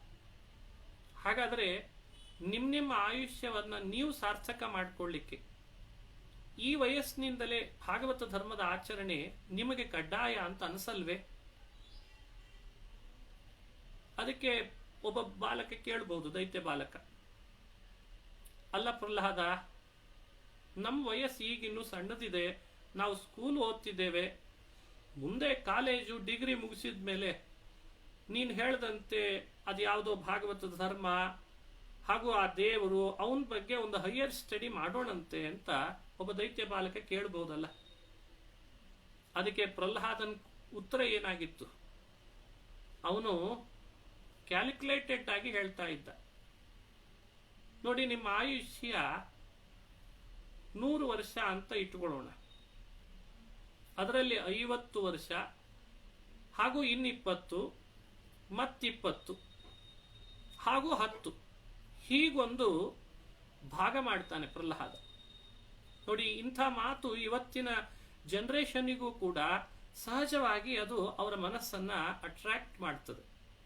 ಹಾಗಾಗಿ ಇವತ್ತಿನ ಪ್ರವಚನಕಾರರಿಗೂ ಕೂಡ ಪ್ರಹ್ಲಾದ ಒಬ್ಬ ಮಾರ್ಗದರ್ಶಕ ಗುರು. ಅವನ ನುಡಿ ಎಷ್ಟು ಕ್ಯಾಲ್ಕುಲೇಟೆಡ್ ಆಗಿತ್ತು ಅನ್ನೋದು ನೀವು ಗಮನಿಸ್ತಿದ್ದೀರಿ. ನಿಮಗೆ ಸಂಖ್ಯೆ ಮಾತ್ರ ಹೇಳಿದೆ, 50 ಹಾಗೂ 20 ಮತ್20 ಹಾಗೂ 10 ಅಂತ ನಾನು ಸಂಖ್ಯೆ ಹೇಳಿದೆ. ಅದರ ಒಳ ಅರ್ಥ ಏನು ಅಂದ್ರೆ, ಪ್ರಹ್ಲಾದ ಬಿಡಿಸಿ ಹೇಳ್ತಿದ್ದ, ಅವರ ಕುತೂಹಲ ತಣಿಸ್ಬೇಕು ಅಸುರ ಬಾಲಕರದು. ನೋಡಿ, 50 ವರ್ಷದಷ್ಟು ಮನುಷ್ಯ ಇಂದ್ರಿಯಗಳನ್ನೆಲ್ಲ ಹರಿಬಿಟ್ಟು ವಿಷಯಗಳ ಕಡೆ ತನ್ನನ್ನ ತೊಡಗಿಸ್ಕೊಂಡು ನಾನಾ ರೀತಿಯಾದಂತಹ ನಿದ್ರೆ, ಆಹಾರ, ಮೈಥುನ ಅವುಗಳಲ್ಲಿ ತನ್ನನ್ನು ತೊಡಗಿಸ್ಕೊಂಡು ಕಾಲಹರಣ ಮಾಡ್ತಾನೆ. ಇದು ನಡೀತದೆ, ನೋಡ್ತೇವೆ ನಾವು. ಸಾಕಷ್ಟು ಕಡೆ ವ್ಯಕ್ತಿಗಳನ್ನು ನೋಡ್ತೇವೆ. ನಮ್ಮ ಬದುಕಿನಲ್ಲೂ ಕೂಡ ಸಮಯ ಹಾಗೆ ಹರಣ ಆಗ್ತಾ ಇರ್ತದೆ. 50 ವರ್ಷದಷ್ಟು ಹೋಗ್ತದಂತೆ. ನೋಡಿ, ಭಗವಂತ ಕೊಟ್ಟ ಆಯುಷ್ಯದ 100ರಲ್ಲಿ 50ರಷ್ಟು ಇಲ್ಲಿಗೆ ಕಳೆದು ಬಿಡ್ತೇವಲ್ಲ ಬಾಲಕರೇ. ಸ್ನೇಹಿತರೆ, ಅರ್ಥ ಮಾಡ್ಕೊಡಿ. ಹಾಗಾದ್ರೆ ಇನ್ನು ಉಳಿದದ್ದು ಎಷ್ಟು? 50. ಅಲ್ಲಿ ಮತ್ತೆ ವಿಭಾಗ 20ರಷ್ಟು ನಮ್ಮ ಬಾಲ್ಯ ಕೌಮಾರ, ಆಗ ಆಟ ಕ್ರೀಡೆ, ಅಲ್ಲಿ ಇನ್ನೇನೋ ಸ್ನೇಹಿತರೊಟ್ಟಿಗೆ ನಡೆಯುತ್ತಿರುವ ಕಲಹ, ಆ ಸ್ನೇಹಿತನ ಕಂಡ್ರೆ ಈ ಸ್ನೇಹಿತನಿಗೆ ಆಗಲ್ಲ, ಈ ಸ್ನೇಹಿತನ ಕಂಡ್ರೆ ಅಲ್ಲ ಆಗಲ್ಲ, ಅಂತೂ ಅದೊಂದು ಬಾಲ್ಯ. ಆ ಬಾಲ್ಯ ಎಲ್ಲ 20 ವರ್ಷ ಇದರಲ್ಲೇ ಕಳೆದು ಹೋಗ್ತದೆ. ಅಲ್ಲಿ ಧರ್ಮ ಎಲ್ಲಿದೆ? ಅಲ್ಲಿ ಯಾವ ಪರ್ಸೆಂಟೇಜ್ ಕೊಡ್ತೇವೆ ಧರ್ಮಕ್ಕೆ? ಎಷ್ಟು ಪರ್ಸೆಂಟೇಜ್ ನಡೆಸ್ಲಿಕ್ಕೆ ಸಾಧ್ಯ ಆಗ್ತದೆ? ಸ್ನೇಹಿತರೆ, ಆ 20 ಹಿಂದೆ ಹೇಳಿದ 50, ಹಾಗಾದ್ರೆ ಒಟ್ಟು 70. ಮತ್ತೆ ಇನ್ನು ಉಳಿದದ್ದು 20 ಮಾತ್ರ. ಆ 20 ಅಂದ್ರೆ ಅದು ವೃದ್ಧಾಪ್ಯಕ್ಕೆ ಸೇರ್ತದೆ, ಅಂದ್ರೆ ಮುದುಕತನ.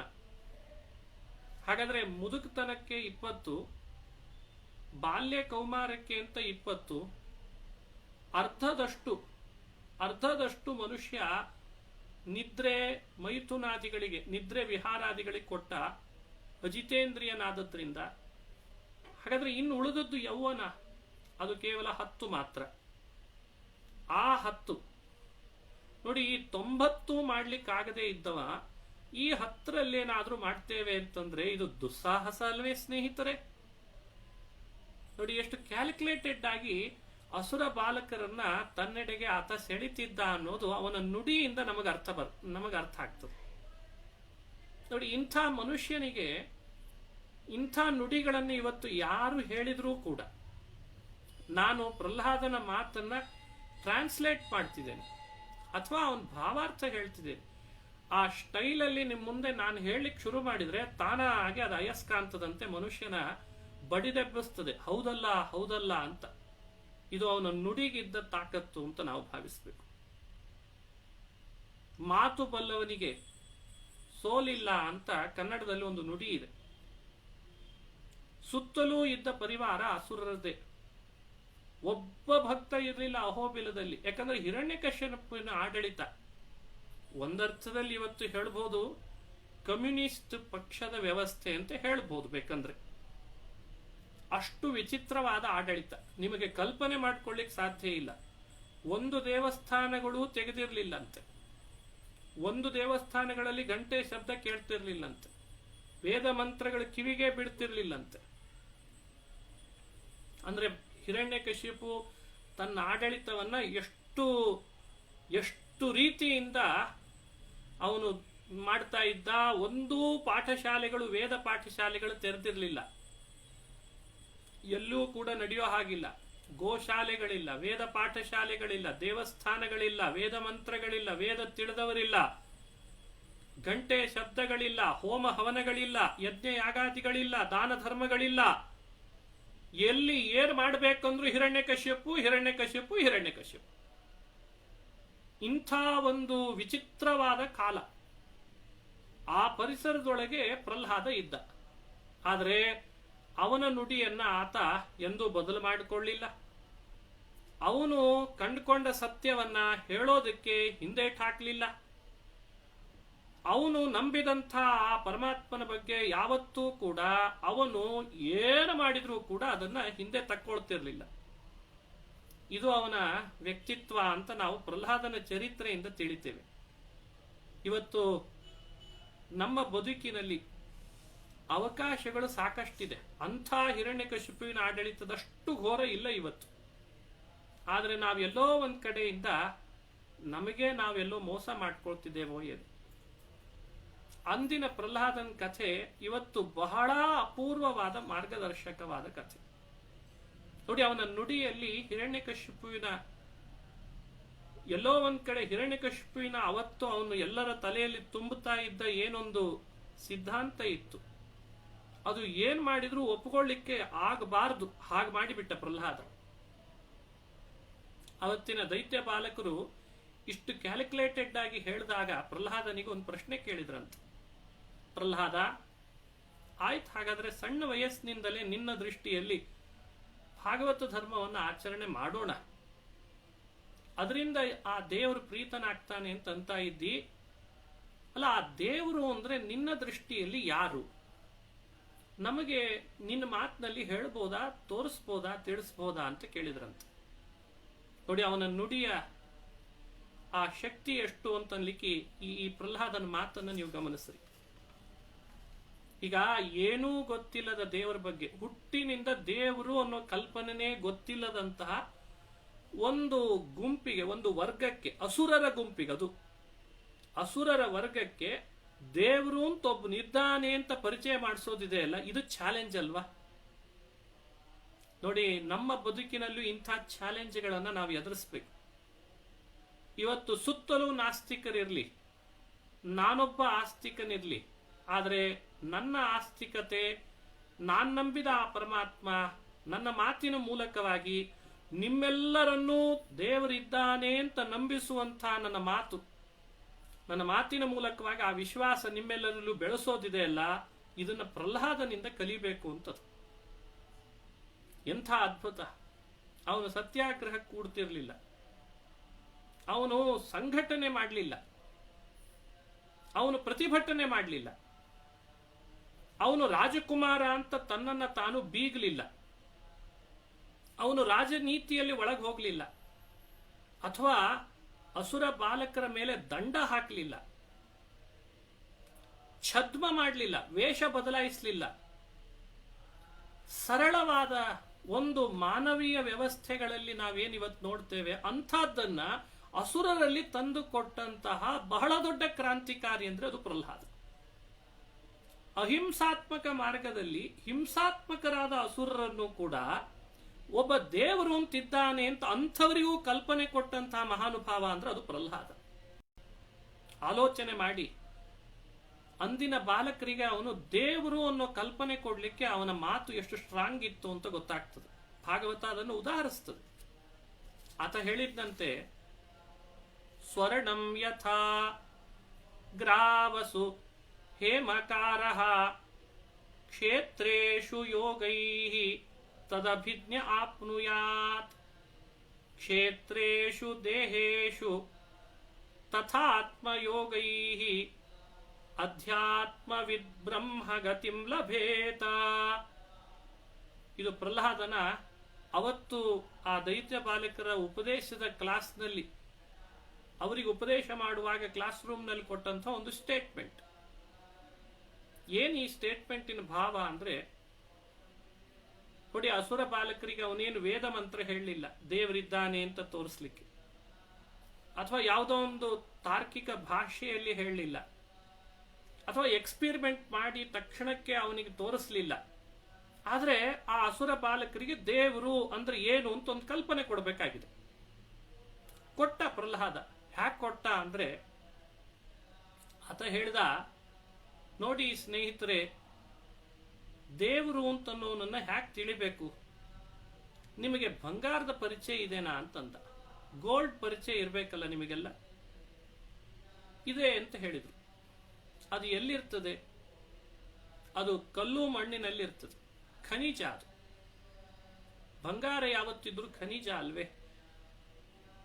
ಅದನ್ನ ನಾವು ನಮ್ಮ ತನಕ ಬರಬೇಕು, ನಾವು ಅದನ್ನು ಆಭರಣ ಮಾಡ್ಕೊಳ್ಬೇಕು. ಗಟ್ಟಿ ಬಂಗಾರ, ಸಾಲಿಡ್ ಬಂಗಾರವನ್ನ ಕಲ್ಲು ಮಣ್ಣಿನಿಂದ ತೆಗಿಬೇಕಾದ್ರೆ ಗೋಲ್ಡ್ ಸ್ಮಿತ್ ಏನ್ ಮಾಡ್ತಾನೆ? ಅವನಿಗೆ ಹೇಮಕಾರ, ಸ್ವರ್ಣಕಾರ ಅಂತ ಕರೀತಾನೆ. ಅವನು ತನ್ನದೇ ಆದಂಥ ಒಂದು ಚಾಣಾಕ್ಷತನ ಉಪಯೋಗಿಸ್ತಾನೆ. ಮೇಲ್ನೋಟಕ್ಕೆ ಕಲ್ಲು, ಅಲ್ಲಿರೋದು ಮಣ್ಣು. ಆದರೆ ಮೈನ್ಸ್ ಅಲ್ಲಿ, ಗೋಲ್ಡ್ ಮೈನ್ಸ್ ನಲ್ಲಿ ಅವನು ಮಾಡುವ ಉಪಾಯ ಕಲ್ಲು ಬೇರ್ಪಡಿಸಿ ಮಣ್ಣು ಬೇರ್ಪಡಿಸಿ ಎರಡನ್ನ ಸಪ್ರೇಟ್ ಮಾಡ್ತಾನೆ, ಶೋಧಿಸ್ತಾನೆ. ಆ ಶೋಧಿಸಿಯೇನೆ ಅವನು ಅದ್ಭುತವಾದಂತಹ ಸಾಲಿಡ್ ಬಂಗಾರವನ್ನ ಅದರಿಂದ ತೆಗಿತಾನೆ. ಮೇಲ್ನೋಟಕ್ಕೆ ಕಲ್ಲು ಮಣ್ಣು ಮೈನ್ಸ್, ಅಲ್ಲಿ ಬಂಗಾರ ಇದೆ ಅಂತ ಯಾರಿಗೂ ಗೊತ್ತೇ ಆಗಲ್ಲ. ಇದು ನಿಮಗೆ ಗೊತ್ತಿದ್ದ ಎಕ್ಸಾಂಪಲ್. ನೀವು ಕೇಳಿದ್ದು ನನಗೆ ಸ್ನೇಹಿತರೆ, ದೇವ್ರು ಎಲ್ಲಿದ್ದಾನೆ, ದೇವ್ರು ಹೇಗಿದ್ದಾನೆ ಅಂತ. ದೇವರು ಬಂಗಾರ ಅಂತ, ಬಂಗಾರ ಈಕ್ವಲ್ಸ್ ಟು ಗಾಡ್. ಇದು ಪ್ರಹ್ಲಾದನ ಸ್ಟೇಟ್ಮೆಂಟ್. ಅವನು ಭಗವಂತ, ಅವನು ಗೋಲ್ಡ್. ಅವನು ಎಲ್ಲಿದ್ದಾನೆ ಅಂತೀರಾ?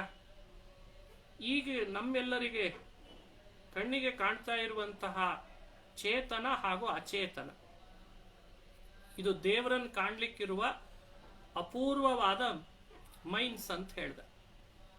ಈಗೆಲ್ಲ ಏನ್ ನಾವು ನಿಮ್ಮನ್ನ ನಾನು ನೋಡ್ತೇನೆ, ನನ್ನನ್ನು ನೀವು ನೋಡ್ತೀರಿ, ನಾನು ಅಥವಾ ಈ ಮಣ್ಣು, ಈ ಭೂಮಿ, ಈ ಆಕಾಶ, ಈ ಎಲ್ಲವೂ ಕೂಡ ದೇವರನ್ನ ನೋಡ್ಲಿಕ್ಕಿರೋ ಮೈನ್ಸ್ ಅಂತ ಹೇಳ್ಬಿಟ್ಟ.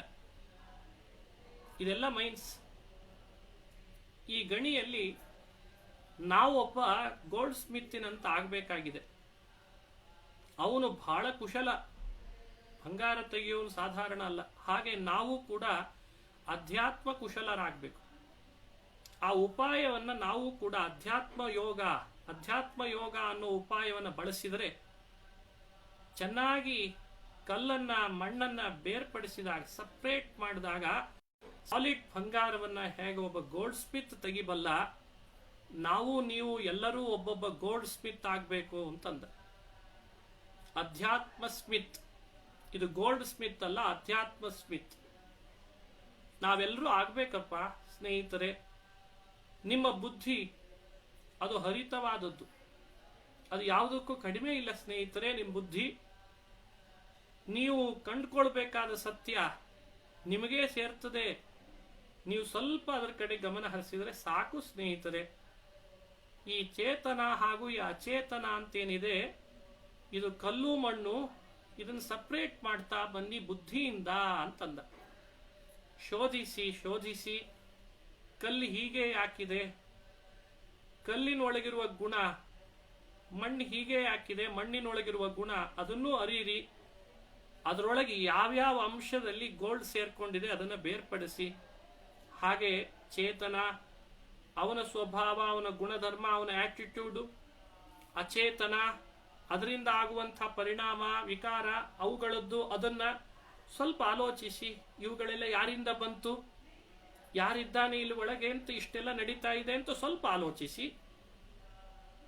ಅವನಿಗೆ ಗೋಲ್ಡ್ ಸ್ಮಿತ್ಗೆ ಸಾಲಿಡ್ ಬಂಗಾರ ಸಿಕ್ಕಾಗೆ ನಮಗೆ ನಿಮಗೆಲ್ಲ ಸಾಲಿಡ್ ಆದ ಪರಮಾತ್ಮ ಗಾಡ್ ಅವನು ಸಿಗ್ತಾನೆ ಅಂತ ಹೇಳಿದ್ರಂತೆ.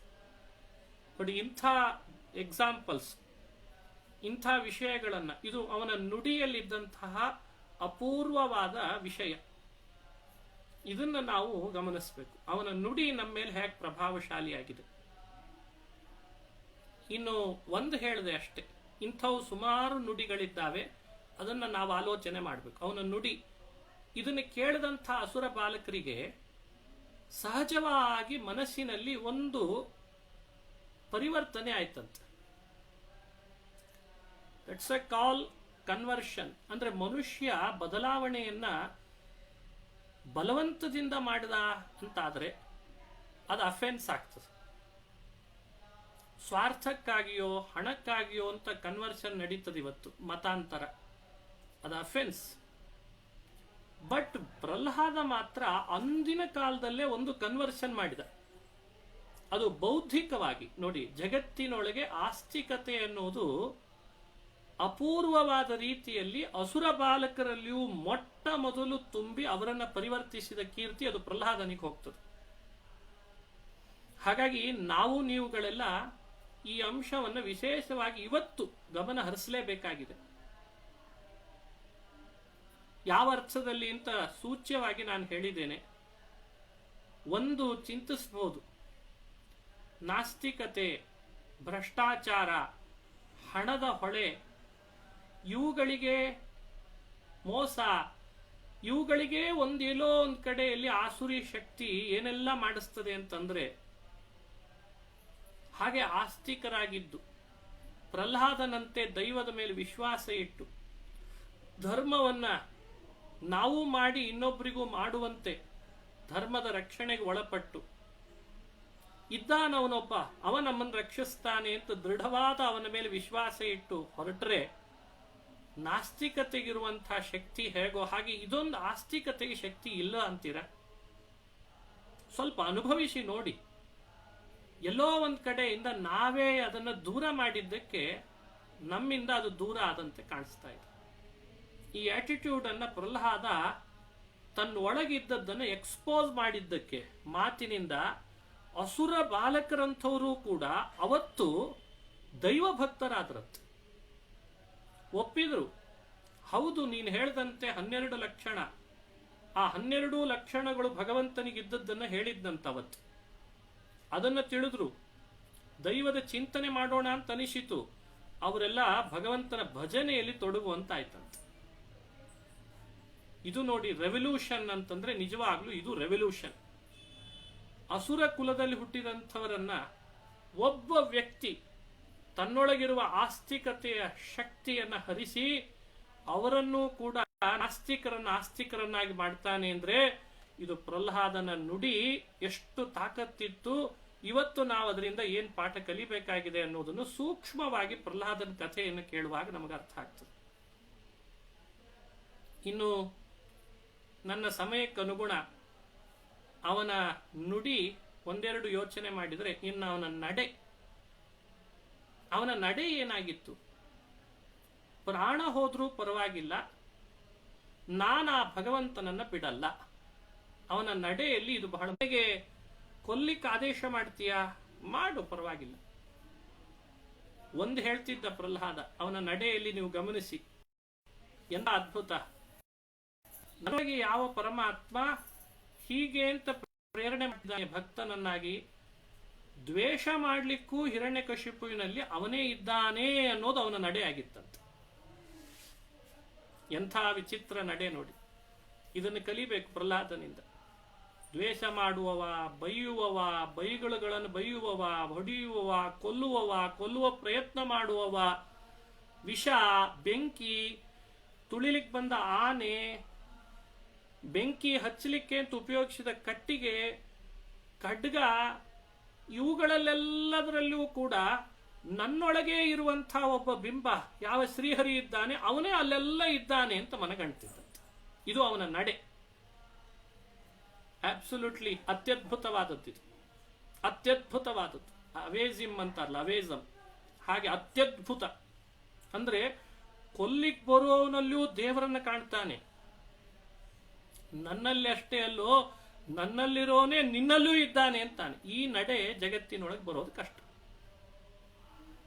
ಇದು ಪ್ರಹ್ಲಾದನ ನಡೆಯಲ್ಲಿ ನಾವು ಕಂಡುಕೊಂಡ ಮತ್ತೊಂದು ಅತ್ಯದ್ಭುತವಾದ ಸಂದೇಶ. ಹೀಗೆ ಅವನ ನಡೆ ನೋಡಿ, ಅದೊಂದು ರೀತಿ ಅದ್ಭುತ.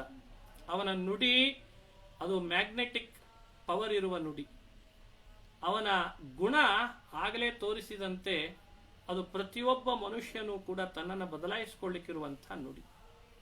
ಹೀಗೆ ನುಡಿಯಿಂದ ನಡೆಯಿಂದ, ಗುಣದಿಂದ, ಎಲ್ಲದರಿಂದಲೂ ಕೂಡ ಒಂದು ಪರಿಪೂರ್ಣ ಭಕ್ತನಿಗೆ ರೋಲ್ ಮಾಡೆಲ್ ಅಂದ್ರೆ ಅದು ಪ್ರಹ್ಲಾದ ಅಂತ ನಾವಿವತ್ತು ಅವನ ಚರಿತ್ರೆಯನ್ನ ಅವಲೋಕನ ಮಾಡಿದಾಗ ನಾವು ತಿಳ್ಕೊಂಡ ಸತ್ಯ.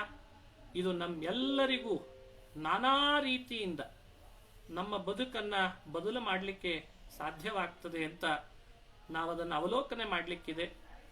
ಅವನು ಕೊಟ್ಟ ಆ ಉಪದೇಶದ ಸಾರ ಆವಾಗಲೇ ಹೇಳುವಾಗ ಇದೊಂದು ವಿಷಯ ಹೇಳ್ತಿರ್ತೇನೆ. ಶ್ರವಣಂ ಕೀರ್ತನಂ ವಿಷ್ಣೋ ಸ್ಮರಣಂ ಪಾದಸೇವನಂ, ಇದೆಲ್ಲ ಅವನು ಕೊಟ್ಟಂಥ ಉಪದೇಶದ ಸಾರ. ಅದನ್ನೂ ನಾವು ಕಲಿಬೇಕಾದದ್ದೇ. ಇಷ್ಟೆಲ್ಲ ಆದಮೇಲೆ ಕೊನೆಗೆ ಅವನ ನಡೆ ನೋಡಿದ್ರೆ ಮೈ ರೋಮಾಂಚನ ಆಗ್ತದೆ ನಮ್ಗೆ. ಲಕ್ಷ್ಮೀ ನರಸಿಂಹ ಹಿರಣ್ಯಕಶಿಪುನನ್ನ ಸೀಳಿದ ಮೇಲೆ ಪ್ರಹ್ಲಾದನಿಗೆ ಕೇಳ್ತಾನೆ, ಇವನನ್ನು ಕೊಂದಾಯ್ತು, ನಿನಗೆ ವರ ಕೊಡ್ಬೇಕಿದೆ, ಏನ್ ಕೊಡ್ಲಿ ಅಂತ ಕೇಳ್ದ. ಆಗ ಅವನ ನಡೆ ವ್ಯಕ್ತ ಆಯ್ತು. ಅವನಂದ, ಏನ್ ಅದ್ಭುತವಾಗಿ ಹೇಳ್ತಾನೆ, ನೋಡು, ನೀನು ನನ್ನನ್ನ ಅಂತ ವರ ಕೊಡ್ಲಿಕ್ಕೆ ಬಂದಿದ್ದೇನೆ ಅಂತಿ, ನನ್ನನ್ನ ಅಂತ ವರ ಕೊಡ್ಸಲು ಹೋದು ಬೇಡ, ನನಗೆ ವರವೇ ಬೇಡ. ಮತ್ತೇನ್ ಬೇಕು ನಿನಗೆ? ನಮ್ಮ ಅಪ್ಪನ ಉದ್ಧಾರ ಮಾಡು. ನಿನ್ನ ದ್ವೇಷ ಮಾಡಿದ, ನಿನ್ನನ್ನ ಬಾಯಿಗೆ ಬಂದ ಹಾಗೆ ಬೈದ, ನಿನ್ನ ಭಕ್ತರನ್ನ ದ್ವೇಷ ಮಾಡಿದ ದೇವತೆಗಳನ್ನ ಅವನು ಉದ್ಧಾರ ಮಾಡು. ಇದು ಅವನ ನಡೆಯಲ್ಲಿದ್ದ ಅವನ ದಯೆ. ಅಂದ್ರೆ ಯಾವತ್ತೂ ತನ್ನನ್ನ ದ್ವೇಷ ಮಾಡಿದ್ರು ಅವರಿಗೆ ಇವನು ಕೆಡಕ್ ಬಯಸ್ತಿರ್ಲಿಲ್ಲಲ್ಲ ಅನ್ನೋದು ಇದು ಪ್ರಹ್ಲಾದನ ಕ್ಯಾರೆಕ್ಟರ್ನಲ್ಲಿ ಇದ್ರಲ್ಲಿ ನೀವು ಅವಲೋಕನೆ ಮಾಡಬಹುದು. ತನ್ನೇ ಕೊಲ್ಲಿಕ್ ನೋಡಿದ್ದ. ಯಾವ ತಂದೆ ಮಗನನ್ನೇ ಕೊಲ್ಲಿಕ್ ನೋಡಿದ್ದು ಅಂತ ಇತಿಹಾಸದಲ್ಲಿ ಎಲ್ಲಾದ್ರೂ ಕೇಳಿದಿರ? ದೇವರನ್ನ ನಂಬುತ್ತಾನೆ ಅನ್ನೋ ಒಂದೇ ಒಂದು ಕಾರಣಕ್ಕೆ ಕೊಂದು ಬಿಡು ಅಂತ ಆದೇಶ ಮಾಡಿದ ಮೊದಲನೇ ತಂದೆ ಇತಿಹಾಸದಲ್ಲಿ ಅಂದ್ರೆ ಅದು ಹಿರಣ್ಯಕಶಿಪುನೇ. ಇದೆಂಥ ಬಹಳ ಭಯಾನಕವಾದ ಕೃತ್ಯ. ಕೊಂದು ಬಿಡು ಅಂತ ತನ್ನ ಕರಳು ಹಂಚಿಕೊಂಡು ಹುಟ್ಟಿದ ಮಗನನ್ನು ಕೊಲ್ಲು. ಎಂಥ ವಿಚಿತ್ರವಾದದ್ದು. ಇದು ಪ್ರಹ್ಲಾದನ ಬಗ್ಗೆ ನಾವು ತಿಳಿಬೇಕಾದಂಥ ಮತ್ತೊಂದು ಚಿಂತನೆ. ಆಮೇಲೆ ಹೇಳಿದ, ಸಾಕು ಪ್ರಹ್ಲಾದ, ಎಷ್ಟು ಭಕ್ತಿ ಮಾಡಿದ್ದಿ, ಬಂದುಬಿಡು, ನನ್ನ ಜೊತೆಗೆ ಬಂದ್ಬಿಡು, ಇನ್ನು ಹೋಗ್ಬಿಡೋಣ, ನಾವು ನನ್ನೊಟ್ಟಿಗೆ ಇರುವಂತಿ ಅಂತ ಕರೆದ್ನಂತೆ. ಆಗಲೂ ಅವನ ನಡೆ ವ್ಯಕ್ತ ಆಗ್ತದೆ. ಮತ್ತೆ ಏನು ಎಷ್ಟು ಅದ್ಭುತವಾಗಿ ಹೇಳ್ತಾನೆ ಅಂದ್ರೆ, ಲಕ್ಷ್ಮೀ ನರಸಿಂಹ, ನಿನ್ನ ನೋಡಬೇಕು, ನಿನ್ನ ಕಾಣಬೇಕು, ನಿನ್ನ ಪ್ರೀತಿಗೆ ಪಾತ್ರ ಆಗಬೇಕು ಅಂತ ಭೂಮಿಯ ಮೇಲೆ ಎಷ್ಟು ಜನ ಕಾತುರದಿಂದ ಕಾಯ್ತಾ ಇದ್ದಾರೆ. ನನ್ನಂಥ ಒಬ್ಬನನ್ನ ಅನುಗ್ರಹಿಸಿ ನೀನು ಬಂದ್ಬಿಡು ಅಂತ ಕರ್ಕೊಂಡು ಹೋಗಿಬಿಟ್ರೆ ಅವರನ್ನೆಲ್ಲ ನಿನ್ನ ಬಳಿ ಕರ್ಕೊಂಡು ಹೋಗೋರು ಯಾರು? ಹಾಗಾಗಿ ಸ್ವಾಮಿ, ನೀನು ಕರೆದಿ ಅಂತ ಕೂಡಲೇ ನಿನ್ ಜೊತೆಗೆ ಬರಲ್ಲ. ನಾನು ಬರಬೇಕು ಅಂತಾದ್ರೆ ಅವರೆಲ್ಲ ಬರಬೇಕು. ಹಾಗಾಗಿ ಅವರಿಗೂ ಅವರದೇ ಆದಂತಹ ಅನೇಕ ಸಮಸ್ಯೆಗಳಿದೆ, ಅವರದೇ ಕರ್ಮಗಳಿವೆ, ಅವೆಲ್ಲ ಅವರು ಅನುಭವಿಸಲಿ. ಅವರಲ್ಲಿಯೂ ಒಂದರ್ಥದಲ್ಲಿ ಭಕ್ತಿ ಬರೋ ಹಾಗೆ ಮಾಡಿ ಅವರನ್ನು ಕರೆದುಕೊಂಡು ನಿನ್ನ ಹತ್ರ ಬರ್ತೇನೆ, ಇದಕ್ಕೆ ಒಪ್ಪಿಗೆ ಕೊಡು ಅಂತಂದಂತೆ. ಇದು ಎಂಥ ಅದ್ಭುತವಾದ ಸೌಹಾರ್ದ, ಸೌಜನ್ಯ, ಬಹಳ ವಿಶಾಲವಾದ ಕರುಣೆ, ದೂರದೃಷ್ಟಿ. ಇದೆಲ್ಲ ಪ್ರಹ್ಲಾದನ ವ್ಯಕ್ತಿತ್ವದಲ್ಲಿ ನಾವು ಚಿಂತನೆ ಮಾಡಲಿಕ್ಕಿದೆ. ಬರಲ್ಲ ಅಂತಂದಿದ್ದಾನೆ. ಇದರಿಂದ ಅರ್ಥ ಮಾಡಿಕೊಳ್ಳಿ, ಆ ಮಾತು ದೇವರೊಟ್ಟಿಗೆ ಮಾತಾಡುವಾಗ ಹೇಗಿದೆ, ದೇವರ ಸ್ತೋತ್ರ ಮಾಡುವಾಗ ಬ್ರಹ್ಮಾದಯ ಸುರಗಣಾಹ ಅಂತ ಶುರು ಆಗಿದೆ. ಅಸುರ ಬಾಲಕರ ಜೊತೆಯಲ್ಲಿ ಮಾತಾಡುವಾಗ ಆ ಮಾತಿನಲ್ಲಿ ಎಷ್ಟು ಮರ್ಮ, ಅಲ್ಲಿ ಹೇಗಿದೆ. ಎರಡನ್ನೂ ತುಲನಾತ್ಮಕ ಸಮೀಕ್ಷೆ, ಕಂಪ್ಯಾರಿಟಿವ್ ಸ್ಟಡಿ ಮಾಡಿದ್ರೆ, ಅಂದ್ರೆ ದೇವರನ್ನು ಸ್ತುತಿಸುವಾಗ, ಅಸುರ ಬಾಲಕರನ್ನು ಕುರಿತು ಉಪದೇಶ ಮಾಡುವಾಗ ಆ ಏರಿಳಿತವನ್ನ ನೀವು ಸೂಕ್ಷ್ಮ ದೃಷ್ಟಿಯಿಂದ ನೋಡಿ, ಅದು ಬಹಳ ಮಹತ್ತರವಾದದ್ದು. ಹೀಗೆ ಪ್ರಹ್ಲಾದನ ವ್ಯಕ್ತಿತ್ವ ಎಷ್ಟು ರೀತಿಯಿಂದ ಚಿಂತನೆ ಮಾಡಿದ್ರು ಕಡಿಮೆನೇ ಇದೆ. ಹಾಗಾಗಿ ಅಂಥ ಪ್ರಹ್ಲಾದನ ಮಹಿಮೆಯನ್ನ ಸ್ಮರಣೆ ಮಾಡೋದೇ ಒಂದು ದೊಡ್ಡ ಭಾಗ್ಯ ಅಂತ ನಾನು ಭಾವಿಸ್ತೇನೆ. ಎಲ್ಲ ಭಗವದ್ಭಕ್ತರು, ಶ್ರೋತೃಗಳು ನಮ್ಮ ಚೆನ್ನೈನ ಮಧ್ವ ಸಂಘ 100 ಎಪಿಸೋಡಿನ ಮೂಲಕವಾಗಿ ಈ ಆನ್ಲೈನಿನ ಮೂಲಕ ಸುಭಾಷಿತ ಅನ್ನೋ ಒಂದು ಹೆಸರು ಕೊಟ್ಟು ಅನೇಕ ಜನಗಳನ್ನ ತಲುಪಬೇಕು ಅಂತ ವಿದ್ವಾಂಸರ ಮೂಲಕವಾಗಿ ಅನೇಕ ವಿಷಯಗಳನ್ನು ಅವಲಂಬಿಸಿ ಪ್ರವಚನ ಮಾಡಿಸ್ತಾ ಇದ್ದಾರೆ. ಅದನ್ನ ತಾವೆಲ್ಲ ಶ್ರವಣ ಮಾಡ್ತಾ ಇದ್ದೀರಿ. ಒಂದರ್ಥದಲ್ಲಿ ಸರ್ವಕರ್ತನಾದ ಶ್ರೀಹರಿ ಲಕ್ಷ್ಮೀ ನರಸಿಂಹ ಈ ರೋಗವನ್ನ ತಂದುಕೊಟ್ಟು ತಾನೂ ರೋಗದೊಳಗಿದ್ದು ಎಲ್ಲೋ ಒಂದು ಕಡೆಯಿಂದ ನಮ್ಮನ್ನೆಲ್ಲ ಆನ್ಲೈನಿನ ಮೂಲಕ ಮತ್ತೆ ಒಟ್ಟುಗೂಡುವಂತೆ ಮಾಡ್ತಾ ಇದ್ದಾನೇನೋ ಅಂತ ಒಂದು ರೀತಿ ಅನಿಸ್ತದೆ. ಯಾಕಂದ್ರೆ ನಮ್ದೇ ಕೆಲಸದಲ್ಲಿ ಬಹಳ ಬ್ಯುಸಿ ಆಗಿದ್ವಿ ನಾವೆಲ್ಲ. ಆದ್ರೆ ಎಲ್ಲೋ ಒಂದ್ ಕಡೆಯಿಂದ ಎಲ್ಲರಿಗೂ ಇದು ತಲುಪುವಂತೆ ಒಂದು ಮಧ್ವ ಸಂಘದ ಮಾಂಬಲಂನಲ್ಲಿ ಒಂದೇ ಕಡೆಯಲ್ಲಿ ಕೂತುಕೊಂಡು ಒಬ್ಬ ವಿದ್ವಾಂಸರನ್ನ ಕರೆಸಿ ಪ್ರವಚನ ಮಾಡಿಸಿದ್ರೂ ಕೂಡ ಬಹಳ ಆದ್ರೆ ಅಗದಿ ಬೆರಳೆಣಿಕೆಯ ಸಂಖ್ಯೆಯಲ್ಲಿ ಜನಗಳು ಬರ್ತಿದ್ರು. ಅದು ಟ್ರಾಫಿಕ್ ಸಮಸ್ಯೆ, ಮನೆಯಲ್ಲಿ ಯಾರಾದ್ರೂ ಗೆಸ್ಟ್ ಬರದೇ ಹೋದ್ರೆ, ಇನ್ನೇನೋ ರೋಗ ರುಜಿನಗಳು ಇಲ್ಲದೆ ಇದ್ರೆ ಬೆರಳೆಣಿಕೆಯಲ್ಲಿ ಸೇರ್ತಾ ಇದ್ರು. ಆದ್ರೆ ಇವತ್ತು ಈ ರೋಗ ಬಂದು ಎಲ್ಲರ ಮನೆಗಳಲ್ಲಿ ಆನ್ಲೈನಿನ ವ್ಯವಸ್ಥೆ ಆಗಿ ಅಂತರ್ಜಾಲದ ಮೂಲಕವಾಗಿ ಎಲ್ಲರನ್ನೂ ಸಂಪರ್ಕ ಮಾಡುವ ಅಪೂರ್ವ ಇಂಟರ್ನೆಟ್ ನಿಯಾಮಕ ಅಂದ್ರೆ ಆ ಪರಮಾತ್ಮ ಅಂತ ಅನಿಸ್ತದೆ. ಹಾಗಾಗಿ ಎಲ್ಲೋ ಒಂದ್ ಕಡೆಯಿಂದ ಇದು ಬಂದದ್ದು ಭಗವಂತನ ಸ್ಮರಣೆಗೆ ಮತ್ತಷ್ಟು ನಮಗೆ ಅನುವು ಮಾಡಿಕೊಡ್ತೋ ಏನು.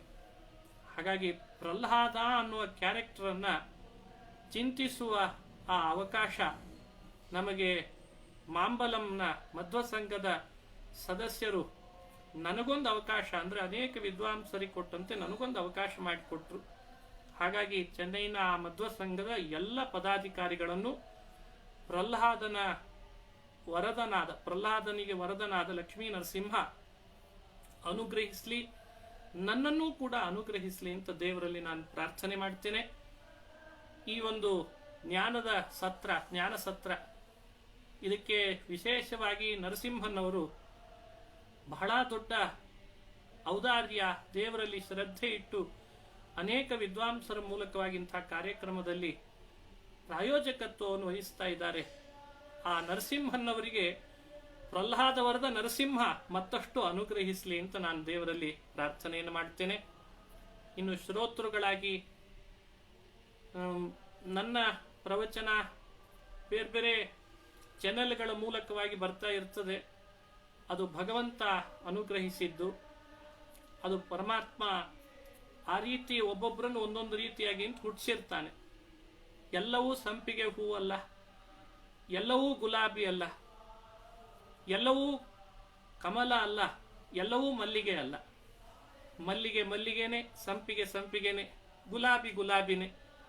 ಹಾಗೆ ಆ ಬಳ್ಳಿಗಳಲ್ಲಿ, ಆ ಭೂಮಿಯಲ್ಲಿ, ಆ ವಾತಾವರಣ, ಆ ಋತುವಿಗೆ ಒಂದೊಂದು ಹೂವನ್ನ ಭಗವಂತ ಜಗತ್ತಿಗೆ ಕೊಟ್ಟು ಅದರ ಪರಿಮಳವನ್ನ ಎಲ್ಲರ ಮೂಗಿಗೆ ಬಡಿಯುವಂತೆ ಮಾಡಿ ಖುಷಿ ಕೊಡ್ತಿರ್ತಾನೆ. ಅದರದೇ ಆದ ಹೂವಿಗೆ ಅದರದೇ ಆದ ಕಾಲ ಇರ್ತದೆ, ಟೈಮ್ ಲಿಮಿಟ್ ಇರ್ತದೆ. ಯಾಕಂದ್ರೆ ಇನ್ನೊಂದು ಹೂ ಬರಬೇಕಲ್ಲ. ಹಾಗೆ ನಾನೊಬ್ಬ ಒಂದು ಹೂವು ಅಷ್ಟೆ. ಹಾಗಾಗಿ ನಂದೇ ಆದ ಟೈಮಿಗೆ ದೇವರು ನನಗೆ ಕೊಡಬೇಕಾದದ್ದನ್ನು ಕೊಟ್ಟಿರ್ತಾನಷ್ಟೆ. ನಾನು ಶಾಶ್ವತ ಅಂತಲ್ಲ. ಹಾಗಾಗಿ ನಾನು ಯಾವುದೋ ಒಂದು ಸಂಪಿಗೆನೋ ಮಲ್ಲಿಗೆನೋ ಗುಲಾಬಿನೋ ಆಗಿದ್ದೇನೆ. ಅಂತೂ ದೇವರ ಪಾದದಲ್ಲಿ ಕೂಡಬೇಕು ಅನ್ನೋ ಬಯಕೆ ನನಗಿದೆ ಅಷ್ಟೇ. ಅದಕ್ಕೆ ಪರಮಾತ್ಮ ಅವಕಾಶ ಮಾಡಿಕೊಡ್ತಿದ್ದಾನೆ.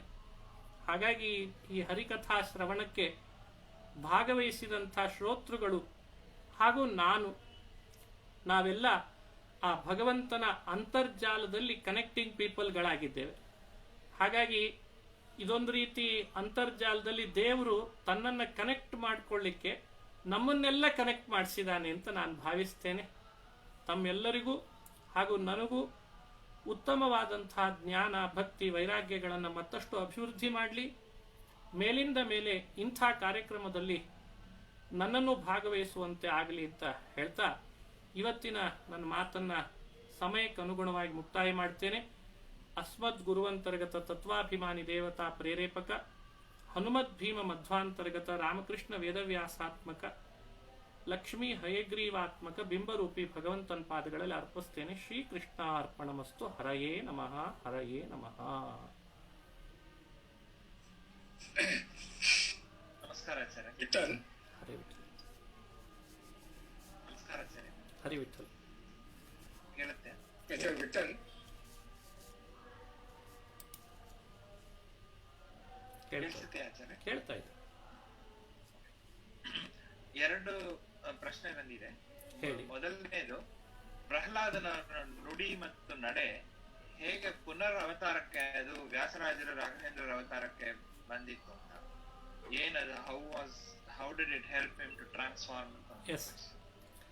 ಎರಡನೇದು ಪ್ರಶ್ನೆ, ಈ ಪ್ರಹ್ಲಾದ ಅವತಾರ ಇದು why is it so important? ಇದು ಎರಡು ಒಂದೊಂದು ರಿಲೇಟೆಡ್, ಅದಕ್ಕೆ ಒಂದೇ ಉತ್ತರ ಕೊಡ್ಬೋದು ನೀವು? ಪ್ರಹ್ಲಾದನ ಅವತಾರ, ಅವನೊಬ್ಬ ಶಂಖುಕರ್ಣ ಅನ್ನೋ ದೇವತೆಯಾಗಿದ್ದ, ಬ್ರಹ್ಮದೇವರ ಸೇವಕ ಅಂತ ನರಸಿಂಹ ಪುರಾಣ ಅಂತ ಮತ್ತೊಂದು ಕಡೆಯಲ್ಲಿ ಹೇಳಿದ್ದು ನೆನಪು. ಅವನು ಹೂ ತುಳಸಿಗಳನ್ನ ದೇವರಿಗೆ ಪೂಜೆಗೋಸ್ಕರ ಅಂತ ಬ್ರಹ್ಮದೇವರಿಗೆ ತಂದು ಕೊಡುವವ. ಯಾವುದೋ ಒಂದು ಸಂದರ್ಭದ ಬ್ರಹ್ಮದೇವರ ಶಾಪದಿಂದ ಭೂಮಿಯಲ್ಲಿ ಒಬ್ಬ ಅಸುರನ ಮಗನಾಗಿ, ಹಿರಣ್ಯಕಶಿಪು ಅಂತ ಅಸುರನ ಮಗನಾಗಿ ಹುಟ್ಟೋ ಸಂದರ್ಭ ಬಂತು ಅಂತ ಕೇಳಿದ್ದು ಒಂದು ನೆನಪು. ಸೆಕೆಂಡ್ ಒನ್, ಪ್ರಹ್ಲಾದ ಎರಡನೇ ಅವತಾರ ಮಾಡಿದ್ದು ಮಧ್ವಾಚಾರ್ಯ ಹೇಳುವಂತೆ ಮಹಾಭಾರತ ತಾತ್ಪರ್ಯ ನಿರ್ಣಯದಲ್ಲಿ ಬಾಲ್ಹೀಕ ಅಂತ ಒಬ್ಬ ರಾಜ. ಅದು ಕುರುವಂಶದ ರಾಜ, ಅವನು ಬಾಲ್ಹೀಕ ಅಂತ. ಆ ಬಾಲ್ಹೀಕನೇ ಮತ್ತೆ ಮುಂದೆ ಇವತ್ತಿನ ದಾಸ ಪರಂಪರೆಗೆ ಅನುಗುಣವಾಗಿ ನಾವು ತಿಳಿಬಹುದಾದದ್ದು ಅಂದ್ರೆ ವ್ಯಾಸರಾಜ. ಅದಾದ ಮೇಲೆ ರಾಯರು, ಮಂತ್ರಾಲಯ ರಾಯರು. ಎಲ್ಲೋ ಒಂದ್ ಕಡೆ ಭಾಗವತದ ಸಪ್ತಮ ಸ್ಕಂದದ ಪ್ರಹ್ಲಾದನ ಮಾತುಗಳನ್ನೇ ನಾವು ನೋಡ್ತಾ ಬಂದ್ರೆ, ಲಕ್ಷ್ಮೀ ನರಸಿಂಹನನ್ನು ಸ್ತುತಿಸುವಾಗ ಪ್ರಹ್ಲಾದ ಒಂದ್ ಕಡೆ ಹೇಳ್ತಾನೆ, ಸುರತರೋರಿವ ತೇ ಪ್ರಸಾದ ಅಂತ. ನಿನ್ನ ಅನುಗ್ರಹ ನನ್ನ ಮೇಲೆ ಹೇಗಿದೆ ಅಂದ್ರೆ ಸುರತರೋ, ಕಲ್ಪವೃಕ್ಷದಂತಿದೆ ಅಂತ ಸ್ತೋತ್ರ ಮಾಡಿದ್ದಾರೆ. ಪ್ರಾಯ ಅವತ್ತು ನರಸಿಂಹನನ್ನ ಕಲ್ಪವೃಕ್ಷ ಅಂತಂದದ್ದಕ್ಕೆ ಇವತ್ತು ಕಲಿಯುಗದಲ್ಲಿ ಮಂತ್ರಾಲಯದ ಪ್ರಭುಗಳು ಕೂಡ ನಮತಾಂ ಕಲ್ಪವೃಕ್ಷಾಯ ಭಜತಾಂ ಕಲ್ಪವೃಕ್ಷಾಯ ನಮತಾಂ ಕಾಮಧೇನವೇ ಅಂತ.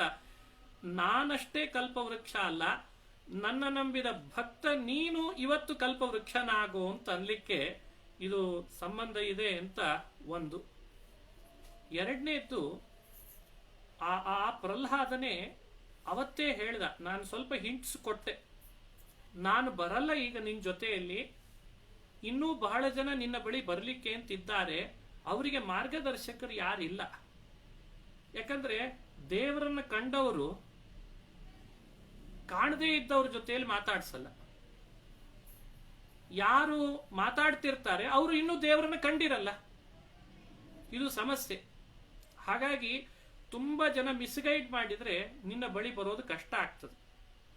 ಹಾಗಾಗಿ ನಾನು ನಿನ್ನ ಜೊತೆಗೆ ಈಗಲೇ ಬರಲ್ಲ, ನಿನ್ನ ಹತ್ರ ಬಹಳ ಜನರನ್ನ ಕರೆದುಕೊಂಡು ಬರಬೇಕಾಗಿದೆ ಅಂತನ್ನೋ ಆ ಮಾತು ಎಲ್ಲೋ ಒಂದ್ ಕಡೆ ವ್ಯಾಸರಾಜರಾಗಿ ಹಾಗೂ ಮಂತ್ರಾಲಯ ರಾಯರಾಗಿ ತುಂಬ ಜನಗಳನ್ನ, ಇವತ್ತು ನಮಗೆ ಆಶ್ಚರ್ಯ ಆಗುವಷ್ಟು ಮಟ್ಟಿಗೆ ಸಂಖ್ಯೆ ಹೇಳಲಿಕ್ಕೆ ನನಗೆ ಬರಲ್ಲ, ಮಿಲಿಯನ್ ಬಿಲಿಯನ್ ಇರ್ಬೋದೇನೋ, ದೇಶ ವಿದೇಶನೂ ಇರಬಹುದು, ಆದ್ರೆ ಅಲ್ಲಿ ಎಲ್ಲೂ ಕೂಡ ಎಷ್ಟು ಅಂತ ಅಲ್ಲೊಂದು ಜನಗಣತಿ ಮಾಡಿಲ್ಲ, ಯಾರೂ ಕೂಡ ರೇಷಿಯೋ ತೆಗೆದಿಲ್ಲ. ಆದ್ರೆ ಅಷ್ಟು ಜನ ಆಸ್ತಿಕರನ್ನಾಗಿ ಪರಿವರ್ತನೆ ಮಾಡಿ ದೈವದಲ್ಲಿ ಒಂದು ಶ್ರದ್ಧೆ ಮೂಡಿಸುವಂತೆ ಆ ಕೆಲಸ ಬಹುಶಃ ಎಲ್ಲೋ ಬಾಕಿ ಉಳಿದಿತ್ತು, ಪೆಂಡಿಂಗ್ ಉಳಿದಿತ್ತು, ಅದನ್ನು ರಾಯರಾಗಿ ವ್ಯಾಸರಾಜರಾಗಿ ಮಾಡ್ಲಿಕ್ಕೆ ಬಂದಿದ್ದಾರೆ ಅಂತ ಒಂದು ಹಿರಿಯರ ನಂಬಿಕೆ. ಅದಕ್ಕೆ ಅನುಗುಣವಾಗಿ ಅದನ್ನು ರಿಲೇಟ್ ಮಾಡಿಕೊಂಡ್ರೆ ಚೆನ್ನಾಗಿರ್ತದೆ ಅಂತ ನನಗನ್ನಿಸ್ತದೆ. ಒಳ್ಳೆ ಎಕ್ಸ್ಪ್ಲನೇಷನ್ ಆಚಾರ್ಯ. ಹರಿವಿಠಲ. ಪ್ರಹ್ಲಾದನ್ ಗುಣ, ನುಡಿ ಮತ್ತು ನಡೆ ಹೇಳಿದ್ರಿ. ಇದು ಗುಣ ಚಿಕ್ಕ ವಯಸ್ಸಿನಲ್ಲೇ ಇಂದ್ರಿಯ ಕಂಟ್ರೋಲ್ ಮಾಡೋದು. ಈ ಭಗವದ್ಗೀತೆ ಸನ್ಯಾಸ ಯೋಗ ಹೇಳುವಾಗ ಈ ಪಶ್ಯನ್ ಶೃಣ್ವನ್ ಸ್ಪೃಶನ್ ಜಿಜ್ಞಾನ್ ಅಂತ, ಅದು ಎಲ್ಲ ಇಂದ್ರಿಯಕ್ಕೆ related. How do we control it ಅಂತ ಅದು ಚಿಕ್ಕ ವಯಸ್ಸಲ್ಲಿ ಬರೋದು ಬಹಳ ಅಪರೂಪ. Not everybody gets it. ಅದೇ ತರ ಈ ನುಡಿಗ ನೀವು ಹೇಳಿದ್ದು ಈ ಆಸ್ತಿಕರು ನಾಸ್ತಿಕರು ಇವಾಗ ನಮ್ಮ ತಮಿಳ್ನಾಡಲ್ಲಿ ಬೇಕಾದ ನಡೀತಾ ಇದ್ರು, ಅದು ಹೋದ್ರೆ ಪಾಲಿಟಿಕ್ಸ್ ಆಗತ್ತೆ, ಬೇಡ ಅದು. ಬಟ್ ಆದ್ರೆ ಬೇಕಾದವರು ದೂಷಣೆ ಮಾಡ್ತಾ ಇರ್ತಾರೆ, ಆದ್ರೆ ಹರಿಯನ್ನ ನಂಬಿದವರು ಕೆಡೋದಿಲ್ಲ ಅಂತ. ಅದರಿಂದ ಆಸ್ತಿಕರಿಗೆ ಎಂದು ಜಯ ಸಿಕ್ಕತ್ತೆ, ಆದ್ರೆ ಸ್ವಲ್ಪ ಡಿಲೇ ಆಗತ್ತೆ. ಅದಕ್ಕೆ ನಾವು ಸ್ವಲ್ಪ ತಡಿಬೇಕಾಗಿದೆ. ಅದೇ ಈ ನಡೆ ಇದು ಹೇಳುವಾಗ ನೀವು ಈ ಸ್ಟಾಂಚ್ ಡಿವೋಷನ್ ಆನ್ ಹರಿ ಹೇಳಿದ್ರಿ. ದಟ್ ಈಸ್ ರಾಯರ ಸ್ತೋತ್ರಲ್ಲೂ ಬರುತ್ತೆ, ಮಹಾವ್ಯಾಘ್ರ ಸರ್ಪ ನಕ್ರಾದಿ ಪೀಡನಂ ಅಂತ. ಆತರ ಯಾವುದು ಇದು ಬಂದ್ರೇನು ನಮ್ನ ಅದು ಏನು ಮಾಡಕ್ಕಿಲ್ಲ ಹರಿಭಕ್ತಿ ಇರೋದ್ರಿಂದ ಅಂತ. ಆ ಪರಿಪೂರ್ಣ ಆ ಹರಿಭಕ್ತಿ ಇದ್ದದಿಂದನೇ ನೀವು ಹೇಳಿದ್ದು ಆ ಸ್ಮರಣಂ ಕೀರ್ತನಂ ವಿಷ್ಣೋ ಅಂತ, ಅದು ಎಲ್ರೂ ಸಮರ್ಪಣೆ ಮಾಡೋದು ಮಾಮೇಕಂ ಶರಣಂ ವ್ರಜ ಅಂತ. ಅದೇ ನೀನೇ ಅಲ್ಟಿಮೇಟ್, ನಿಮ್ಗೆ ನಾನು ಶರಣಾಗತಿ ಆಗ್ತೀನಿ ಅಂತ. ಅದರಿಂದ ಈ ಹರಿಭಕ್ತಿ ಅದು ಬೇಕಾದಿದೆ. ಅದು ಬಂದು ಪ್ರಹ್ಲಾದ ಒಳ್ಳೆ ಎಕ್ಸಾಂಪಲ್ ಕೊಟ್ರೆ ನೀವು. ಇದು ಎಲ್ರಿಗೂ ಹೇಳಿದ್ದು. ಇದು ಇಲ್ಲಿ ಯೂಟ್ಯೂಬ್ ನಲ್ಲೂ ಎಲ್ಲ ಕಮೆಂಟ್ ಮಾಡ್ತಾ ಇದ್ದಾರೆ, ಎಲ್ಲರೂ ಒಳ್ಳೆ ಎಕ್ಸಾಂಪಲ್ ಕೊಟ್ರಿ ಅಂತ. ಇದು ಎಲ್ಲರಿಗೂ ನೋಡಿದವರು ಕೇಳಿದವರು ಎಲ್ಲರಿಗೂ ಹರಿ ಪರಮಾತ್ಮ ಒಳ್ಳೆ ಇದು ಆಶೀರ್ವಾದ ಮಾಡ್ಲಿ ಅಂತ ಹೇಳ್ತಾ ಈ ಪ್ರವಚನ ನಾಹಂ ಕರ್ತ ಹರಿಕರ್ತ ಸರ್ವಂ ಶ್ರೀಕೃಷ್ಣ ಅರ್ಪಣಮಸ್ತು ಅಂತ ಹೇಳಿ ಸಮರ್ಪಣ ಮಾಡೋ. ಯೂಟ್ಯೂಬ್ ನಲ್ಲೂ ನಿಮ್ಗೆ ಬೇಕಾದವರು ಎಲ್ಲರೂ ವಿಶಸ್ ನಮಸ್ಕಾರ ಎಲ್ಲ ಕೇಳಿದ್ದಾರೆ. ನೀವು ಇಲ್ಲಿ ಬಂದು ನಮ್ಗೆ ನಡೆಸ್ಕೊಟ್ಟದಕ್ಕೆ ಒಳ್ಳೆ ಸಂತೋಷ. ಹರಿವಿಠಲ ಹರಿವಿಠಲ ಹರಿವಿಠಲ. ನಮಸ್ಕಾರ ಸರ್. ಆಗ್ಲಿ ಒಳ್ಳೇದಾಗಿ. ಹರಿವಿಠಲ ಹರಿವಿಠಲ ಆಗ್ಲಿ ಒಳ್ಳೇದಾಗಿ. ಸಿಗೋಣ, ನಾನು ಮತ್ತೆ ಸಿಗ್ತೇನೆ. ನಮಸ್ಕಾರ ಆಚಾರ್ಯ. ಹರಿವಿಠಲ ಹರಿವಿಠಲ. ಅವಶ್ಯ ಆಚಾರ್ಯ.